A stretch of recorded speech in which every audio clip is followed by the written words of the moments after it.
Chapter number 10 ਕਲਾ ਕੌਸ਼ਲਤਾ। ਬੜੇ ਦੀਪ ਜਾਵੇ ਹਨੇਰਾ, ਦੀਵੇ ਉੱਤੇ ਉਕਰੇ ਸ਼ਬਦ। ਕਵੀ ਤੇ ਸੁਨਹਿਰੀ ਮੱਛੀ ਦੀ ਕਹਾਣੀ ਇਸ ਤਰ੍ਹਾਂ ਦੱਸਦੇ ਨੇ ਕਿ ਇੱਕ ਦਿਨ ਇੱਕ ਅਸਫਲ ਕਵੀ ਨੇ ਕੈਸਪੀਅਨ ਸਾਗਰ ਵਿੱਚ ਇੱਕ ਸੁਨਹਿਰੀ ਮੱਛੀ ਫੜ ਲਈ। ਕਵੀਆ ਮੈਨੂੰ ਵਾਪਸ ਸਾਗਰ ਵਿੱਚ ਸੁੱਟ ਦੇ। ਸੁਨਹਿਰੀ ਮੱਛੀ ਨੇ ਤਰਲਾ ਕੀਤਾ। ਤੂੰ ਮੈਨੂੰ ਇਸ ਦੇ ਬਦਲੇ ਕੀ ਦੇਵੇਂਗੀ? ਤੇਰੀਆਂ ਸਾਰੀਆਂ ਦਿਲੀਸ਼ਾਵਾਂ ਪੂਰੀਆਂ ਹੋ ਜਾਣਗੀਆਂ। ਕਵੀ ਖੁਸ਼ ਹੋ ਗਿਆ ਤੇ ਉਸਨੇ ਸੁਨਹਿਰੀ ਮੱਛੀ ਨੂੰ ਜਾਣ ਦਿੱਤਾ। ਫਿਰ ਕੀ ਸੀ, ਇੱਕ ਤੋਂ ਪਿੱਛੋਂ ਦੂਜੀ ਖੁਸ਼ਕਿਸਮਤੀ ਉਸ ਨੂੰ ਮਿਲਣ ਲੱਗੀ। ਇੱਕ ਇੱਕ ਕਰਕੇ ਕਾਵਿ ਸੰਗ੍ਰਹਿ ਛਪਣ ਲੱਗੇ। ਉਸ ਕੋਲ ਸ਼ਹਿਰ ਵਿੱਚ ਇੱਕ ਘਰ ਹੋ ਗਿਆ ਤੇ ਪਿੰਡ ਵਿੱਚ ਇੱਕ ਸ਼ਾਨਦਾਰ ਬੰਗਲਾ। ਉਹ ਪ੍ਰਸਿੱਧ ਹੋ ਗਿਆ ਤੇ ਉਸ ਦਾ ਨਾਮ ਹਰ ਇੱਕ ਦੇ ਮੂੰਹ ਉੱਤੇ ਸੀ। ਦੁਨੀਆ ਉਸ ਦੇ ਸਾਹਮਣੇ ਇੱਕ ਕਬਾਬ ਦੀ ਪਲੇਟ ਵਾਂਗ ਪਈ ਸੀ, ਭੁੱਜੀ ਹੋਈ, ਕੱਟੇ ਪਿਆਜ਼ਾਂ ਉੱਤੇ ਨਿੰਬੂ ਪਾਇਆ ਹੋਇਆ ਤੇ ਖਾਣ ਲਈ ਬਿਲਕੁਲ ਤਿਆਰ। ਹੱਥ ਵਧਾਓ ਤੇ ਲੈ ਲਵੋ ਤੇ ਮੌਜਾਂ ਮਾਣੋ। ਬਹੁਤ ਦੇਰ ਮਗਰੋਂ ਜਦੋਂ ਉਹ ਅਕਾਦਮੀ ਦਾ ਤੇ ਪਾਰਲੀਮੈਂਟ ਦਾ ਮੈਂਬਰ ਬਣ ਚੁੱਕਿਆ ਹੋਇਆ ਸੀ ਤਾਂ ਉਸਨੂੰ ਸਰਕਾਰੀ ਪੁਰਸਕਾਰ ਮਿਲ ਚੁੱਕਾ ਸੀ, ਤਾਂ ਉਸਦੀ ਪਤਨੀ ਭੋਲੇ ਭਾਅ ਕਹਿਣ ਲੱਗੀ, ਮੇਰੇ ਪਿਆਰੇ, ਜਦੋਂ ਤੂੰ ਸੁਨਹਿਰੀ ਮੱਛੀ ਤੋਂ ਇਹ ਸਾਰਾ ਕੁਝ ਮੰਗ ਰਿਹਾ ਸੈਂ ਤਾਂ ਰਤਕ ਕਲਾ ਕੌਸ਼ਲਤਾ ਵੀ ਮੰਗ ਲੈਂਦਾ। ਉਦੋਂ ਜਾ ਕੇ ਕਿਤੇ ਕਵੀ ਨੂੰ ਇਹ ਸਮਝ ਆਈ ਕਿ ਇਹ ਸਾਰੇ ਸਾਲ ਉਸਦੀ ਜ਼ਿੰਦਗੀ ਵਿੱਚ ਕਿਸੇ ਚੀਜ਼ ਦੀ ਘਾਟ ਰਹੀ ਹੈ। ਉਹ ਦੌੜਾ ਸਾਗਰ ਤੱਟ ਉੱਤੇ ਗਿਆ ਤੇ ਬੋਲਿਆ, ਸੁਨਹਿਰੀ ਮੱਛੀ, ਮੈਨੂੰ ਰਤਕ ਕਲਾ ਕੌਸ਼ਲਤਾ ਵੀ ਦੇ। ਜਿਸ ਦਾ ਜਵਾਬ ਸੁਨਹਿਰੀ ਮੱਛੀ ਨੇ ਇਹ ਦਿੱਤਾ, ਮੈਂ ਤੇਰੀ ਹਰ ਇੱਛਾ ਪੂਰੀ ਕਰ ਦਿੱਤੀ ਹੈ।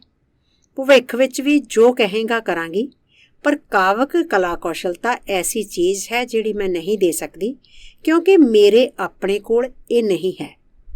ਮਤਲਬ ਕਿ ਤੁਹਾਡੇ ਵਿੱਚ ਜਾਂ ਕਲਾ ਕੌਸ਼ਲਤਾ ਹੁੰਦੀ ਹੈ ਜਾਂ ਨਹੀਂ ਹੁੰਦੀ, ਕੋਈ ਵੀ ਨਾ ਤੁਹਾਨੂੰ ਇਹ ਦੇ ਸਕਦਾ ਹੈ ਨਾ ਤੁਹਾਡੇ ਤੋਂ ਖੋ ਸਕਦਾ ਹੈ। ਤੁਸੀਂ ਇਹ ਲੈ ਕੇ ਹੀ ਜੰਮਦੇ ਹੋ। ਭਾਵੇਂ ਸੁਨਹਿਰੀ ਮੱਛੀ ਉਸ ਉੱਤੇ ਇੰਨੀ ਮਿਹਰਬਾਨ ਸੀ, ਤਾਂ ਵੀ ਕਵੀ ਜਲਦੀ ਹੀ ਆਪਣੇ ਆਪ ਨੂੰ ਐਸਾ ਕਾਂ ਮਹਿਸੂਸ ਕਰਨ ਲੱਗਾ ਜਿਸ ਨੇ ਮੋਰ ਦੇ ਖੰਭ ਲਾਏ ਹੋਣ। ਉਸ ਦੇ ਨਕਲੀ ਖੰਭਾਂ ਦੇ ਖੁਸ਼ੀ ਦੇਣ ਵਾਲੇ ਰੰਗ ਸਾਰੇ ਮੱਧਮ ਪੈ ਗਏ ਤੇ ਇੰਨੇ ਸਾਰੇ ਸਾਲਾਂ ਵਿੱਚ ਉਸ ਦੇ ਆਪਣੇ ਖੰਭ ਕਿਉਂਕਿ ਪਤਲੇ ਹੋ ਚੁੱਕੇ ਸਨ, ਕਵੀ ਦਿਨੋਂ ਦਿਨ ਹੋਰ ਭੈੜਾ ਲੱਗਣ ਲੱਗਾ। ਦੁਹਰਾਉਣ ਨਾਲ ਪ੍ਰਾਰਥਨਾ ਦਾ ਕੁਝ ਨਹੀਂ ਵਿਗੜਦਾ, ਸੋ ਮੈਂ ਕੁਝ ਦੁਹਰਾਉਂਦਾ ਹਾਂ। ਲਿਖਣ ਲਈ ਬੰਦੇ ਨੂੰ ਕਲਾ ਕੌਸ਼ਲਤਾ ਦੀ ਲੋੜ ਹੁੰਦੀ ਹੈ, ਪਰ ਬੰਦਾ ਕਲਾ ਕੌਸ਼ਲਤਾ ਕਿੱਥੋਂ ਲੱਭੇ ਜੇ ਸੁਨਹਿਰੀ ਮੱਛੀ ਵੀ ਇਹ ਨਹੀਂ ਦੇ ਸਕਦੀ। ਪਿਤਾ ਜੀ ਨੇ ਇੱਕ ਵਾਰੀ ਦੱਸਿਆ ਕਿ ਇੱਕ ਦਿਨ ਇੱਕ ਪਰਬਤਵਾਸੀ ਕਿਸੇ ਦੂਰ ਦੁਰਾਡੇ ਪਿੰਡ ਤੋਂ ਉਹਨਾਂ ਨੂੰ ਮਿਲਣ ਆਇਆ ਤੇ ਉਹਨਾਂ ਨੂੰ ਆਪਣੀਆਂ ਕਵਿਤਾਵਾਂ ਪੜ੍ਹ ਕੇ ਸੁਣਾਉਣ ਲੱਗ ਪਿਆ। ਪਿਤਾ ਜੀ ਉਸ ਸਖਾਂਦਰੂ ਦੀਆਂ ਕਵਿਤਾਵਾਂ ਧਿਆਨ ਨਾਲ ਸੁਣਦੇ ਰਹੇ ਤੇ ਮਗਰੋਂ ਉਹਨਾਂ ਨੇ ਉਸ ਦਾ ਧਿਆਨ ਉਸ ਦੀਆਂ ਰਚਨਾਵਾਂ ਦੇ ਕੁਝ ਵਧੇਰੇ ਕਮਜ਼ੋਰ ਤੇ ਵਧੇਰੇ ਬੇਬਸ ਬੰਦਾਂ ਵੱਲ ਦਵਾਇਆ। ਅਖੀਰ ਵਿੱਚ ਉਹਨਾਂ ਨੇ ਨੌਜਵਾਨ ਨੂੰ ਦੱਸਿਆ ਕਿ ਮੈਂ ਤਸਾਦਾ ਦਾ ਹਮਜ਼ਾਤ ਇਹੀ ਤੁਕਾਂ ਕਿਵੇਂ ਲਿਖਦਾ। ਪਿਆਰੇ ਹਮਜ਼ਾਤ, ਪਰਬਤਵਾਸੀ ਕਹਿ ਉੱਠਿਆ, ਇਸ ਤਰ੍ਹਾਂ ਲਿਖਣ ਲਈ ਤਾਂ ਕਲਾ ਕੌਸ਼ਲਤਾ ਦੀ ਲੋੜ ਹੁੰਦੀ ਹੈ। ਤੂੰ ਗਲਤ ਨਹੀਂ ਕਹਿੰਦਾ, ਪਿਤਾ ਜੀ ਨੇ ਜਵਾਬ ਦਿੱਤਾ। ਜਰਾ ਕੁ ਕਲਾ ਕੌਸ਼ਲਤਾ ਤੈਨੂੰ ਕੋਈ ਨੁਕਸਾਨ ਨਹੀਂ ਪਹੁੰਚਾਏਗੀ। ਮੈਨੂੰ ਦੱਸ, ਮੈਂ ਇਹ ਕਿੱਥੋਂ ਲੈ ਸਕਦਾ ਹਾਂ? ਪਰਬਤਵਾਸੀ ਨੇ ਪਿਤਾ ਜੀ ਦੀ ਆਵਾਜ਼ ਵਿਚਲੇ ਵਿਅੰਗ ਨੂੰ ਨਾ ਸਮਝਦਿਆਂ ਖੁਸ਼ੀ ਕਿਹਾ, ਅੱਜ ਦੁਕਾਨਾਂ ਵਿੱਚ ਤਾਂ ਕੋਈ ਨਹੀਂ, ਮੈਨੂੰ ਪਤਾ ਹੈ ਕਿਉਂਕਿ ਮੈਂ ਉੱਥੋਂ ਹੋ ਕੇ ਆਇਆ ਹਾਂ। ਮੰਡੀ ਵਿੱਚ ਲੱਭਣ ਦੀ ਕੋਸ਼ਿਸ਼ ਕਰ। ਇਹ ਕਹਿਣਾ ਮੁਸ਼ਕਲ ਹੈ ਕਿ ਆਦਮੀ ਵਿੱਚ ਕਲਾ ਕੌਸ਼ਲਤਾ ਕਿੱਥੋਂ ਆਉਂਦੀ ਹੈ।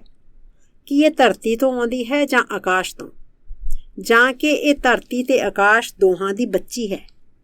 ਤੇ ਨਾ ਹੀ ਸਾਨੂੰ ਇਹ ਪਤਾ ਹੈ ਕਿ ਆਦਮੀ ਵਿੱਚ ਇਹ ਕਿੱਥੇ ਲੁਕੀ ਹੁੰਦੀ ਹੈ, ਉਸ ਦੇ ਦਿਲ ਵਿੱਚ, ਉਸ ਦੇ ਖੂਨ ਵਿੱਚ ਜਾਂ ਉਸ ਦੇ ਦਿਮਾਗ ਵਿੱਚ। ਇਹ ਜਨਮ ਵੇਲੇ ਹੀ ਨਿੱਕੇ ਜਿਹੇ ਮਨੁੱਖੀ ਦਿਲ ਵਿੱਚ ਪਈ ਹੁੰਦੀ ਹੈ ਜਾਂ ਕਿ ਜ਼ਿੰਦਗੀ ਦੇ ਮੁਸ਼ਕਲ ਰਾਹ ਉੱਤੇ ਚੱਲਦਿਆਂ ਬੰਦੇ ਨੂੰ ਇਹ ਲੱਭਣੀ ਪੈਂਦੀ ਹੈ? ਕਿਹੜੀ ਚੀਜ਼ ਇਸ ਦੀ ਵਧੇਰੇ ਪਾਲਣਾ ਕਰਦੀ ਹੈ? ਪਿਆਰ ਜਾਂ ਨਫ਼ਰਤ, ਖੁਸ਼ੀ ਜਾਂ ਗਮ, ਹਾਸਾ ਜਾਂ ਹੰਝੂ, ਜਾਂ ਕੀ ਇਹ ਸਾਰਾ ਕੁਝ ਕਲਾ ਕੌਸ਼ਲਤਾ ਲਈ ਵੱਧ ਫੁੱਲ ਕੇ ਤਗੜਿਆਂ ਹੋਣ ਲਈ ਜ਼ਰੂਰੀ ਹੈ? ਇਹ ਜੱਦੀ ਪੁਸ਼ਤੀ ਚੱਲਦੀ ਹੈ ਜਾਂ ਕਿ ਫਿਰ ਇਹ ਉਸ ਸਭ ਕੁਝ ਦੇ ਸਿੱਟੇ ਵਜੋਂ ਪ੍ਰਾਪਤ ਹੁੰਦੀ ਹੈ ਜੋ ਕੁਝ ਆਦਮੀ ਨੇ ਦੇਖਿਆ, ਸੁਣਿਆ, ਪੜ੍ਹਿਆ, ਜੀਵਿਆ ਤੇ ਸਮਝਿਆ ਹੁੰਦਾ ਹੈ। ਕੀ ਇਹ ਸਖਤ ਮਿਹਨਤ ਦਾ ਫਲ ਹੈ ਜਾਂ ਕਿ ਕੁਦਰਤ ਦੀ ਖੇਡ ਹੈ? ਕੀ ਇਹ ਬੰਦੇ ਦੀ ਅੱਖ ਦੇ ਰੰਗ ਵਾਂਗ ਹੈ ਜਿਸ ਨੂੰ ਉਹ ਨਾਲ ਹੀ ਲੈ ਕੇ ਜੰਮਦਾ ਹੈ, ਜਾਂ ਕਿ ਉਸਦੇ ਪੱਠਿਆਂ ਵਾਂਗ ਜਿਸ ਨੂੰ ਉਹ ਰੋਜ਼ਾਨਾ ਵਰਜਿਸ਼ ਨਾਲ ਬਣਾਉਂਦਾ ਹੈ? ਕੀ ਇਹ ਸੇਆਂ ਦੇ ਬੂਟੇ ਵਾਂਗ ਹੈ ਜਿਸ ਨੂੰ ਮਾਲੀ ਦੀ ਅਣਥੱਕ ਘਾਲਣਾ ਪਾਲਦੀ ਹੈ, ਜਾਂ ਕਿ ਉਸ ਸੇ ਵਾਂਗ ਜਿਹੜਾ ਦਰਖਤ ਤੋਂ ਸਿੱਧਾ ਮੁੰਡੇ ਦੇ ਹੱਥ ਵਿੱਚ ਆ ਕੇ ਡਿੱਗਦਾ ਹੈ?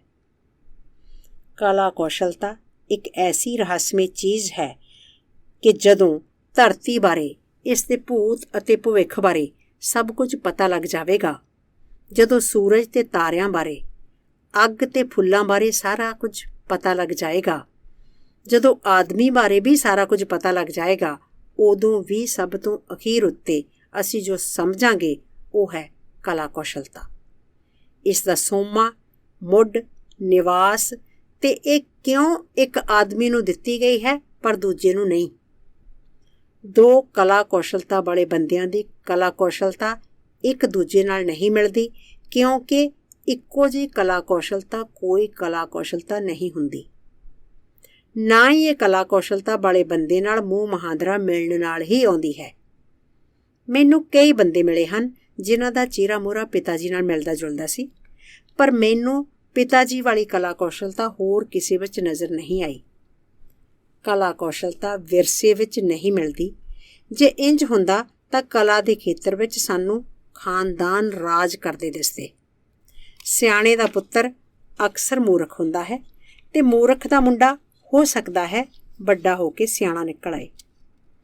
ਜਦੋਂ ਕਿਸੇ ਬੰਦੇ ਵਿੱਚ ਕਲਾ ਕੌਸ਼ਲਤਾ ਆਉਂਦੀ ਹੈ ਤਾਂ ਇਹ ਨਹੀਂ ਪੁੱਛਦੀ ਕਿ ਉਹ ਦੇਸ਼ ਦੇ ਕਿਹੜੇ ਹਿੱਸੇ ਵਿੱਚ ਰਹਿੰਦਾ ਹੈ ਜਾਂ ਉੱਥੋਂ ਦੀ ਵਸੋਂ ਕਿੰਨੀ ਹੈ।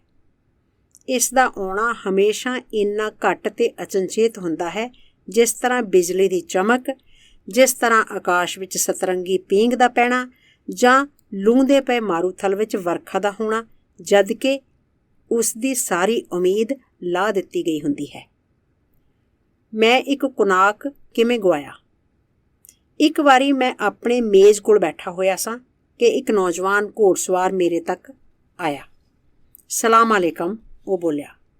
ਵਾਲੇਕਮ ਸਲਾਮ। ਮੈਂ ਤੇਰੇ ਕੋਲ ਇੱਕ ਛੋਟੀ ਜਿਹੀ ਬੇਨਤੀ ਲੈ ਕੇ ਆਇਆ ਹਾਂ ਰਸੂਲ। ਅੰਦਰ ਆ ਜਾ ਤੇ ਬੇਨਤੀ ਰੱਖ ਦੇ ਮੇਜ਼ ਉੱਤੇ। ਨੌਜਵਾਨ ਨੇ ਜੇਬ ਵਿੱਚ ਹੱਥ ਪਾਇਆ ਤੇ ਸੱਚਮੁੱਚ ਕਈ ਕਾਗਜ਼ ਮੇਰੇ ਮੇਜ਼ ਉੱਤੇ ਰੱਖ ਦਿੱਤੇ। ਉਹਨਾਂ ਵਿੱਚ ਪਹਿਲੀ ਪਿਤਾ ਜੀ ਦੇ ਕੁਨਾਕ ਵੱਲੋਂ ਚਿੱਠੀ ਸੀ, ਜਿਹੜਾ ਅਕਸਰ ਹੀ ਮੇਰੇ ਘਰ ਵੀ ਆਉਂਦਾ ਰਹਿੰਦਾ ਸੀ। ਸਾਡੇ ਘਰ ਤੇ ਸਾਡੇ ਪਰਿਵਾਰ ਦੇ ਇਸ ਮਿੱਤਰ ਨੇ ਲਿਖਿਆ ਸੀ, ਪਿਆਰੇ ਰਸੂਲ, ਇਸ ਚਿੱਠੀ ਨੂੰ ਲਿਆਉਣ ਵਾਲਾ ਮੇਰਾ ਨਿਕਟਵਰਤੀ ਰਿਸ਼ਤੇਦਾਰ ਤੇ ਚੰਗਾ ਆਦਮੀ ਹੈ। ਆਪਣੇ ਵਰਗਾ ਪ੍ਰਸਿੱਧ ਕਵੀ ਬਣਨ ਵਿੱਚ ਇਸ ਦੀ ਮਦਦ ਕਰੀ। ਦੂਜੇ ਕਾਗਜ਼ ਪਿੰਡ ਦੀ ਸੋਵੀਅਤ ਸਾਂਝੇ ਫਾਰਮ ਪਾਰਟੀ ਜਥੇਬੰਦੀ ਤੋਂ ਆਮ ਕਿਸਮ ਦੀਆਂ ਸਿਫਾਰਸ਼ਾਂ ਸਨ। ਪਿੰਡ ਦੀ ਸੋਵੀਅਤ ਦੇ ਕਾਗਜ਼ਾਂ ਵਿੱਚ ਲਿਖਿਆ ਹੋਇਆ ਸੀ ਕਿ ਫਲਾਣਾ ਫਲਾਣਾ ਬੰਦਾ ਰੋਸੋ ਦੇ ਪ੍ਰਸਿੱਧ ਕਵੀ ਮਹਿਮੂਦ ਦਾ ਸੱਚਮੁੱਚ ਭਤੀਜਾ ਹੈ ਤੇ ਦਾਗਿਸਤਾਨ ਦੇ ਚੋਟੀ ਦੇ ਕਵੀਆਂ ਦੀਆਂ ਸਫਾਂ ਲਈ ਯੋਗ ਉਮੀਦਵਾਰ ਹੈ। ਦੂਜੇ ਕਾਗਜ਼ਾਂ ਤੋਂ ਮੈਨੂੰ ਪਤਾ ਲੱਗਾ ਕਿ ਮਹਿਮੂਦ ਦੇ ਭਤੀਜੇ ਦੀ ਉਮਰ 25 ਸਾਲ ਹੈ। ਉਹ 9 ਸਾਲ ਦੀ ਪੜ੍ਹਾਈ ਖਤਮ ਕਰ ਚੁੱਕਾ ਹੈ ਤੇ ਉਸ ਦੀ ਸਿਹਤ ਬਿਲਕੁਲ ਠੀਕ ਠਾਕ ਹੈ। ਬੜੀ ਚੰਗੀ ਗੱਲ ਹੈ, ਮੈਂ ਕਿਹਾ। ਤੇ ਹੁਣ ਆ ਜ਼ਰਾ ਤੇਰਾ ਕੰਮ ਦੇਖੀਏ। ਹੋ ਸਕਦਾ ਹੈ ਤੇਰੇ ਵਿੱਚ ਸੱਚਮੁੱਚ ਕਲਾ ਕੌਸ਼ਲਤਾ ਹੋਵੇ ਤੇ ਸਮਾਂ ਪਾ ਕੇ ਤੂੰ ਪ੍ਰਸਿੱਧ ਕਵੀ ਬਣ ਸਕਦਾ ਹੋਵੇਂ। ਹਰ ਤਰ੍ਹਾਂ ਨਾਲ ਤੇਰੀ ਸਹਾਇਤਾ ਕਰਕੇ ਤੇ ਇਸ ਤਰ੍ਹਾਂ ਆਪਣੇ ਸਾਂਝੇ ਦੋਸਤ ਦੀ ਇੱਛਾ ਦਾ ਸਤਿਕਾਰ ਕਰਕੇ ਮੈਨੂੰ ਖੁਸ਼ੀ ਮਿਲੇਗੀ। ਲੈ, ਇਸੇ ਲਈ ਤਾਂ ਉਹਨਾਂ ਨੇ ਮੈਨੂੰ ਤੇਰੇ ਕੋਲ ਭੇਜਿਆ ਹੈ ਕਿ ਤੂੰ ਮੈਨੂੰ ਕਵਿਤਾ ਲਿਖਣੀ ਸਿਖਾਏ। ਪਹਿਲਾਂ ਮੈਂ ਕਦੀ ਕਵਿਤਾ ਉੱਤੇ ਹੱਥ ਨਹੀਂ ਅਜਮਾਇਆ। ਤਾਂ ਫਿਰ ਤੂੰ ਕੀ ਕਰਦਾ ਹੈ? ਮੈਂ ਸਾਂਝੇ ਫਾਰਮ ਉੱਤੇ ਕੰਮ ਕਰਦਾ ਹਾਂ। ਸਿਰਫ ਇਸ ਤੋਂ ਮਿਲਦਾ ਬਹੁਤ ਘੱਟ ਹੈ। ਮੇਰੀਆਂ ਦਿਹਾੜੀਆਂ ਕਾਰਡ ਵਿੱਚ ਭਰ ਦਿੱਤੀਆਂ ਜਾਂਦੀਆਂ ਨੇ, ਪਰ ਉਹਨਾਂ ਲਈ ਮਿਲਦਾ ਮੈਨੂੰ ਕੁਝ ਨਹੀਂ। ਸਾਡਾ ਟੱਬਰ ਵੱਡਾ ਹੈ, ਇਸੇ ਲਈ ਇਹ ਫੈਸਲਾ ਕੀਤਾ ਗਿਆ ਕਿ ਮੈਨੂੰ ਕਵਿਤਾ ਲਿਖਣ ਦੇ ਕੰਮ ਉੱਤੇ ਲਾ ਦਿੱਤਾ ਜਾਏ। ਮੈਨੂੰ ਪਤਾ ਹੈ ਕਿ ਇਸ ਤੋਂ ਮੇਰੇ ਚਾਚੇ ਮਹਿਮੂਦ ਨੂੰ ਚੰਗੇ ਪੈਸੇ ਮਿਲ ਜਾਂਦੇ ਸਨ, ਜਿੰਨੇ ਮੈਨੂੰ ਸਹਿਕਾਰੀ ਫਾਰਮ ਵਿੱਚ ਮਿਲਦੇ ਨੇ ਉਸ ਤੋਂ ਜ਼ਿਆਦਾ ਜ਼ਰੂਰ ਮਿਲ ਜਾਂਦੇ ਸੀ। ਲੋਕੀ ਕਹਿੰਦੇ ਨੇ ਤੂੰ ਵੀ ਚੰਗੇ ਪੈਸੇ ਕਮਾਉਂਦਾ ਏ ਰਸੂਲ। ਮੈਨੂੰ ਡਰ ਹੈ ਕਿ ਮੈਂ ਤੈਨੂੰ ਕਵੀ ਨਹੀਂ ਬਣਾ ਸਕਾਂਗਾ, ਭਾਵੇਂ ਮੈਂ ਕਿੰਨਾ ਵੀ ਚਾਹਾਂ। ਪਰ ਕਿਉਂ ਨਹੀਂ? ਕੀ ਮੈਂ ਮਹਿਮੂਦ ਦਾ ਭਤੀਜਾ ਨਹੀਂ? ਮੇਰੀਆਂ ਸਿਫਾਰਸ਼ਾਂ ਵੱਲ ਦੇਖ। ਪਿੰਡ ਦੀ ਸੋਵੀਅਤ ਤੇ ਪਾਰਟੀ ਕਮੇਟੀ ਦੋਵੇਂ ਮੇਰੀ ਪਿੱਠ ਉੱਤੇ ਨੇ। ਜੇ ਤੂੰ ਮਹਿਮੂਦ ਦਾ ਪੁੱਤਰ ਹੁੰਦਾ ਤਾਂ ਵੀ ਨਹੀਂ। ਤੂੰ ਸੁਣਿਆ ਹੋਵੇਗਾ ਕਿ ਮਹਿਮੂਦ ਦਾ ਪਿਓ ਕੱਚੇ ਕੋਲੇ ਬਣਾ ਕੇ ਵੇਚਦਾ ਹੁੰਦਾ ਸੀ, ਕਵੀ ਨਹੀਂ ਸੀ। ਇਹ ਕੋਈ ਇਨਸਾਫ ਨਹੀਂ। ਇੱਥੇ ਮਖਾਜ ਕਲਾ ਵਿੱਚ ਤੁਸੀਂ ਕਵੀ ਤੇ ਲੇਖਕ ਸਾਹਿਤ ਦੀ ਲਾਸ਼ ਨੂੰ ਆਪਸ ਵਿੱਚ ਵੰਡ ਲੈਂਦੇ ਹੋ। ਮੈਂ ਇਸ ਦੀਆਂ ਆਂਤੜੀਆਂ ਤੱਕ ਨਹੀਂ ਲੈ ਸਕਦਾ। ਮੈਂ ਇਸ ਤੋਂ ਵੱਧ ਦੀ ਮੰਗ ਨਹੀਂ ਕਰਦਾ। ਮੈਂ ਕੀ ਕਰਾਂ? ਨੌਕਰੀ ਲੱਭਣ ਵਿੱਚ ਮੇਰੀ ਮਦਦ ਕਰ। ਮੇਰੇ ਕਾਗਜ਼ ਸਾਰੇ ਠੀਕ ਠਾਕ ਨੇ। ਮਹਿਮੂਦ ਦਾ ਸਤਿਕਾਰ ਕਰਦਿਆਂ ਅਸੀਂ ਉਸ ਦੇ ਭਤੀਜੇ ਨੂੰ ਸਾਹਿਤਕ ਫੰਡ ਵਿੱਚੋਂ ਕੁਝ ਪੈਸੇ ਦਵਾ ਦਿੱਤੇ ਤੇ ਫਿਰ ਮੇਰੀ ਬੇਨਤੀ ਉੱਤੇ ਦਾਗਿਸਤਾਨ ਬਿਜਲ ਮਿਸ਼ਨਰੀ ਕਾਰਖਾਨੇ ਦੇ ਮੈਨੇਜਰ ਨੇ ਉਸ ਨੂੰ ਨੌਕਰੀ ਦੇ ਦਿੱਤੀ। ਪਰ ਲੋਕ ਕਵੀ ਵਜੋਂ ਪ੍ਰਸਿੱਧੀ ਖੱਟਣ ਦਾ ਸਾਡਾ ਅਭਿਲਾਸ਼ੀ ਆਪਣੀ ਹੋਣੀ ਉੱਤੇ ਸੰਤੁਸ਼ਟ ਨਾ ਹੋਇਆ, ਜਿਵੇਂ ਕਿ ਮੈਨੂੰ ਜਲਦੀ ਹੀ ਇੱਕ ਗੁੱਸੇ ਭਰੀ ਚਿੱਠੀ ਤੋਂ ਪਤਾ ਲੱਗ ਗਿਆ, ਜਿਹੜੀ ਉਸ ਦੇ ਪਿਓ ਤੇ ਸਾਡੇ ਪਰਿਵਾਰਕ ਮਿੱਤਰ ਨੇ ਮੈਨੂੰ ਲਿਖੀ। ਤੇਰਾ ਪਿਓ ਹਮਜ਼ਾਦ ਹਮੇਸ਼ਾ ਮੇਰੀ ਹਰ ਬੇਨਤੀ ਪੂਰੀ ਕਰਦਾ ਸੀ। ਉਸਨੇ ਕਦੀ ਮੈਨੂੰ ਨਾ ਨਹੀਂ ਸੀ ਕੀਤੀ ਤੇ ਤੂੰ ਹਮਜ਼ਾਦ ਦੇ ਬੇਟੇ ਨੇ ਮੇਰੇ ਮੁੰਡੇ ਨੂੰ ਕਵੀ ਬਣਾਉਣ ਵਰਗੀ ਮਾੜੀ ਜਿਹੀ ਚੀਜ਼ ਲਈ ਵੀ ਮੇਰੀ ਮਦਦ ਕਰਨ ਤੋਂ ਇਨਕਾਰ ਕਰ ਦਿੱਤਾ। ਲੱਗਦਾ ਹੈ ਕਿ ਤੇਰਾ ਕੁਝ ਜ਼ਿਆਦਾ ਹੀ ਨੱਕ ਚੜ੍ਹ ਗਿਆ ਹੈ। ਤੇਰਾ ਪਿਓ ਤਾਂ ਤੇਰੇ ਵਰਗਾ ਬਿਲਕੁਲ ਨਹੀਂ ਸੀ। ਮੈਨੂੰ ਪਹਿਲਾਂ ਕਦੀ ਵੀ ਆਪਣਾ ਕੁਨਾਕ ਨਹੀਂ ਛੱਡਣਾ ਪਿਆ, ਪਰ ਹੁਣ ਮੈਨੂੰ ਲੱਗਦਾ ਕਿ ਮੈਨੂੰ ਛੱਡਣਾ ਹੀ ਪਵੇਗਾ। ਅਲਵਿਦਾ। ਇਸ ਤਰ੍ਹਾਂ ਕਲਾ ਕੌਸ਼ਲਤਾ ਕਾਰਨ ਜਾਂ ਇਸ ਦੀ ਅਣਹੋਂਦ ਕਾਰਨ ਮੈਂ ਆਪਣਾ ਇੱਕ ਚੰਗਾ ਕੁਨਾਕ ਗਵਾ ਬੈਠਾ। ਮੇਰਾ ਕੁਨਾਕ ਇੱਕ ਪ੍ਰਸ਼ੰਸਾਯੋਗ ਆਦਮੀ ਸੀ, ਪਰ ਉਹ ਇਹ ਨਾ ਸਮਝ ਸਕਿਆ ਕਿ ਕੋਈ ਵੀ, ਇੱਥੋਂ ਤੱਕ ਕਿ ਲੇਖਕ ਯੂਨੀਅਨ ਦਾ ਪ੍ਰਧਾਨ ਜਾਂ ਉਹਨਾਂ ਦੀ ਪਾਰਟੀ ਜਥੇਬੰਦੀ ਦਾ ਸਕੱਤਰ ਵੀ, ਇੱਥੋਂ ਤੱਕ ਕਿ ਸਰਕਾਰ ਦਾ ਮੁਖੀ ਵੀ ਕਲਾ ਕੌਸ਼ਲਤਾ ਇਸ ਤਰ੍ਹਾਂ ਵੰਡ ਨਹੀਂ ਸਕਦਾ ਜਿਸ ਤਰ੍ਹਾਂ ਪਹਾੜੀਆਂ ਦੇ ਮੇਜ਼ ਉੱਤੇ ਮਾਸ ਦੀਆਂ ਬੋਟੀਆਂ ਵੰਡੀ ਦੀਆਂ ਹਨ, ਜਿਸ ਮੇਜ਼ ਉੱਤੇ ਗਰਮਾ ਗਰਮ ਭਾਫ ਛੱਡਦਾ ਲੇਲਾ ਪਿਆ ਹੁੰਦਾ ਹੈ। ਦਾਗਿਸਤਾਨ ਦੀਆਂ ਸੜਕਾਂ ਉੱਤੇ ਹੋ ਸਕਦਾ ਹੈ ਮਾਲ ਨਾਲ ਲੱਦਿਆ ਹੋਇਆ ਗੱਡਾ ਚੜ੍ਹਾਈ ਚੜ੍ਹਦਾ ਤੁਹਾਡੇ ਨਜ਼ਰੀ ਪਵੇ। ਇੱਕ ਆਦਮੀ ਇਸ ਨੂੰ ਅੱਗੋਂ ਖਿੱਚ ਰਿਹਾ ਹੁੰਦਾ ਹੈ, ਜਦਕਿ ਦੂਜਾ ਆਦਮੀ ਇਸ ਨੂੰ ਪਿੱਛੋਂ ਧੱਕ ਰਿਹਾ ਹੁੰਦਾ ਹੈ।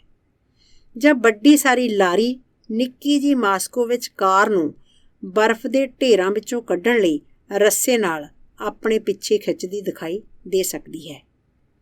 ਜਾਂ ਫਿਰ ਤੁਸੀਂ ਦੇਖ ਸਕਦੇ ਹੋ ਕਿ ਇੱਕ ਧੀਮੀ ਚੱਲਣ ਵਾਲੀ ਭਾਰੀ ਡੰਪਿੰਗ ਲਾਰੀ ਤੇਜ਼ ਚੱਲਣ ਵਾਲੀ ਹਲਕੀ ਕਾਰ ਨੂੰ ਅੱਗੇ ਨਹੀਂ ਲੰਘਣ ਦੇ ਰਹੀ।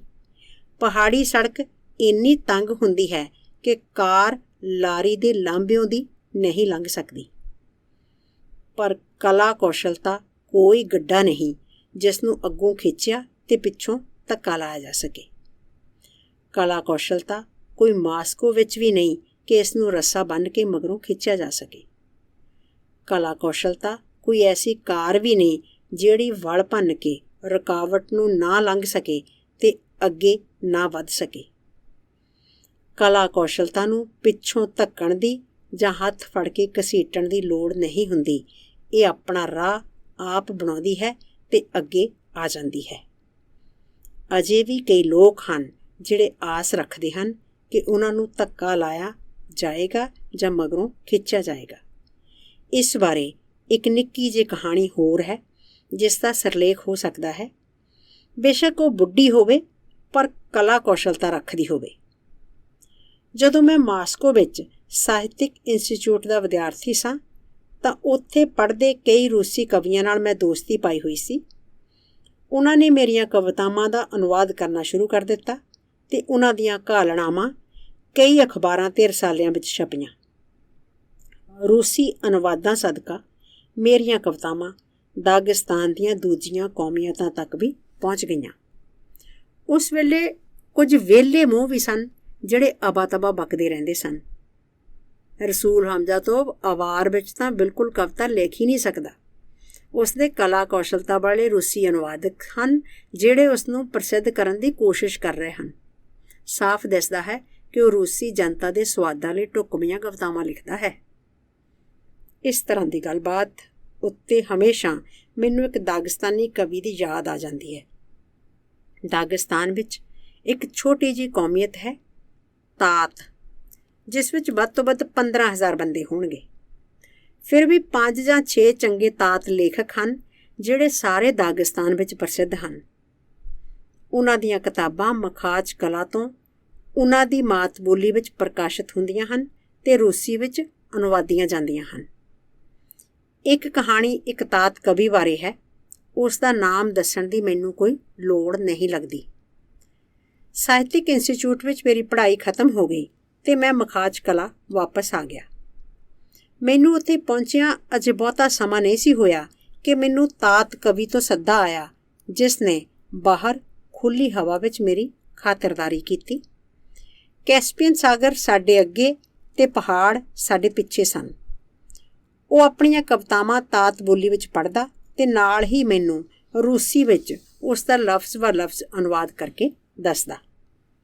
ਕਿਉਂਕਿ ਮੈਂ ਉਸ ਦਾ ਮਹਿਮਾਨ ਸਾਂ ਅਤੇ ਉਹ ਮੇਰਾ ਮੇਜ਼ਬਾਨ ਸੀ, ਕਿਉਂਕਿ ਉਹ ਇਹ ਖਿਆਲ ਕਰ ਸਕਦਾ ਸੀ ਕਿ ਮੈਂ ਮਾਸਕੋ ਵਿੱਚ ਪ੍ਰਾਪਤ ਕੀਤੇ ਗਿਆਨ ਦਾ ਦਿਖਾਵਾ ਕਰਨ ਦੀ ਕੋਸ਼ਿਸ਼ ਕਰ ਰਿਹਾ ਹਾਂ, ਕਿਉਂਕਿ ਸਾਰੇ ਕਵੀ ਆਲੋਚਨਾ ਨਾਲੋਂ ਪ੍ਰਸ਼ੰਸਾ ਨੂੰ ਵਧੇਰੇ ਪਸੰਦ ਕਰਦੇ ਹਨ, ਕਿਉਂਕਿ ਕਿੰਨੀ ਵੀ ਆਲੋਚਨਾ ਉਸ ਦਾ ਕੋਈ ਭਲਾ ਨਹੀਂ ਸੀ ਕਰ ਸਕਦੀ, ਅਤੇ ਅਖੀਰ 'ਤੇ ਪਰ ਉਨੀ ਜ਼ਰੂਰੀ ਗੱਲ, ਕਿਉਂਕਿ ਉਸ ਨੇ ਮੇਰੀ ਹਰ ਤੁਕ ਦੀ ਜਿਹੜੀ ਮੈਂ ਕਦੀ ਵੀ ਲਿਖੀ ਸੀ ਪ੍ਰਸ਼ੰਸਾ ਕਰਦਿਆਂ ਜ਼ਮੀਨ ਅਸਮਾਨ ਦੇ ਕਲਾਵੇ ਮੇਲ ਦਿੱਤੇ ਸਨ।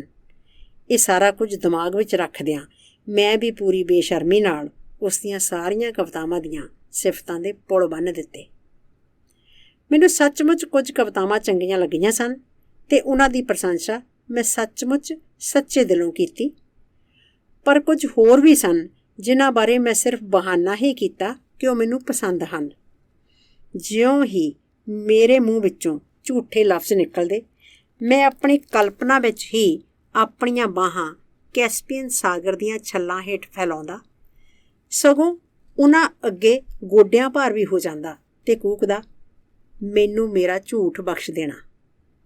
ਫਿਰ ਮੈਂ ਆਪਣੇ ਮਨ ਵਿੱਚ ਹੀ ਪਹਾੜਾਂ ਵੱਲ ਮੁੜਦਾ ਅਤੇ ਉਹਨਾਂ ਦੀਆਂ ਚਿੱਟੀਆਂ ਚੋਟੀਆਂ ਵੱਲ ਬਾਹਾਂ ਫੈਲਾਉਂਦਾ, ਉਹਨਾਂ ਅੱਗੇ ਗੋਡਿਆਂ ਭਾਰ ਹੋ ਜਾਂਦਾ ਅਤੇ ਕੂਕਦਾ, ਮੈਨੂੰ ਮੇਰਾ ਝੂਠ ਬਖਸ਼ ਦੇਣਾ। ਇੱਕ ਦੂਜੇ ਦੀਆਂ ਕਵਿਤਾਵਾਂ ਅਤੇ ਤਾਰੀਫਾਂ ਸੁਣ ਸੁਣ ਕੇ ਸੰਤੁਸ਼ਟ ਹੋਣ ਪਿੱਛੋਂ ਅਸੀਂ ਕੁਝ ਸਮੇਂ ਲਈ ਚੁੱਪ ਹੋ ਗਏ। ਮੈਂ ਸਾਗਰ ਦੀਆਂ ਆਵਾਜ਼ਾਂ ਸੁਣ ਰਿਹਾ ਸਾਂ, ਪਰ ਮਗਰੋਂ ਸਿੱਧ ਹੋਇਆ ਕਿ ਮੇਰੇ ਦੋਸਤ ਦੇ ਦਿਮਾਗ ਦੀਆਂ ਖੋਲੀਆਂ ਪ੍ਰਤੱਖ ਤੌਰ ਉੱਤੇ ਸਖਤ ਕੰਮ ਵਿੱਚ ਜੁਟੀਆਂ ਰਹੀਆਂ ਸਨ।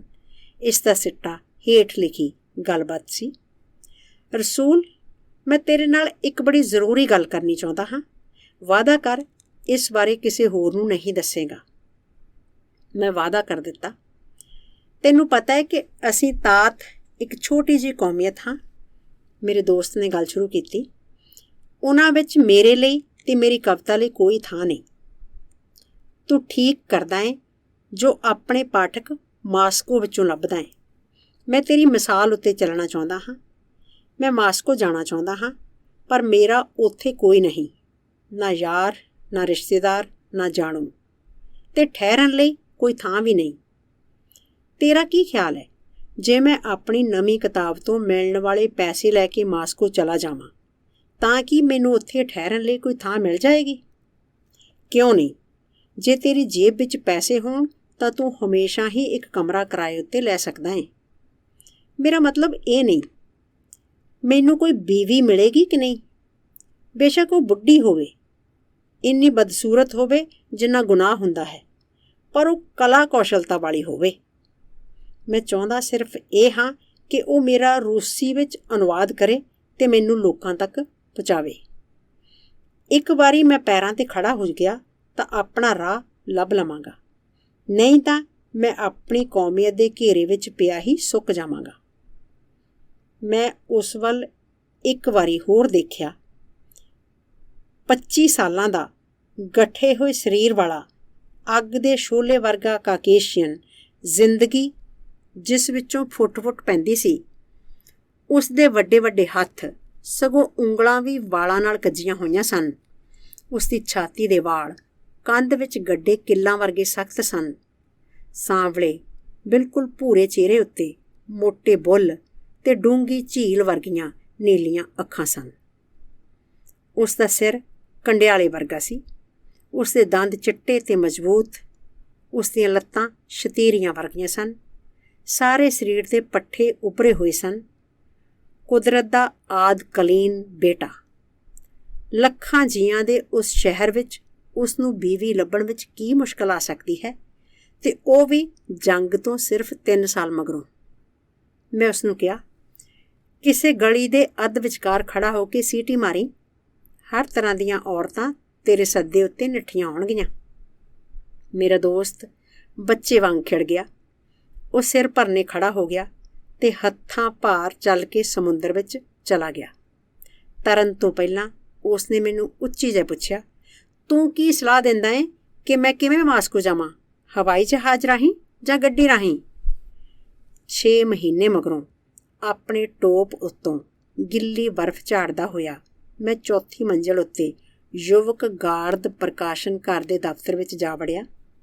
ਮੈਂ ਕੀ ਦੇਖਦਾ ਹਾਂ ਕਿ ਆਪਣੀ ਕੱਛ ਵਿੱਚ ਵੱਡਾ ਸਾਰਾ ਬਰੀਫਕੇਸ ਚੁੱਕੀ ਦੂਜੇ ਪਾਸਿਓਂ ਉਹੀ ਤਾਤ ਕਵੀ ਆ ਰਿਹਾ ਹੈ ਜਿਸ ਨੇ ਕੈਸਪੀਅਨ ਦੇ ਕੰਢੇ ਮੇਰੀ ਖਾਤਰ ਕੀਤੀ ਸੀ।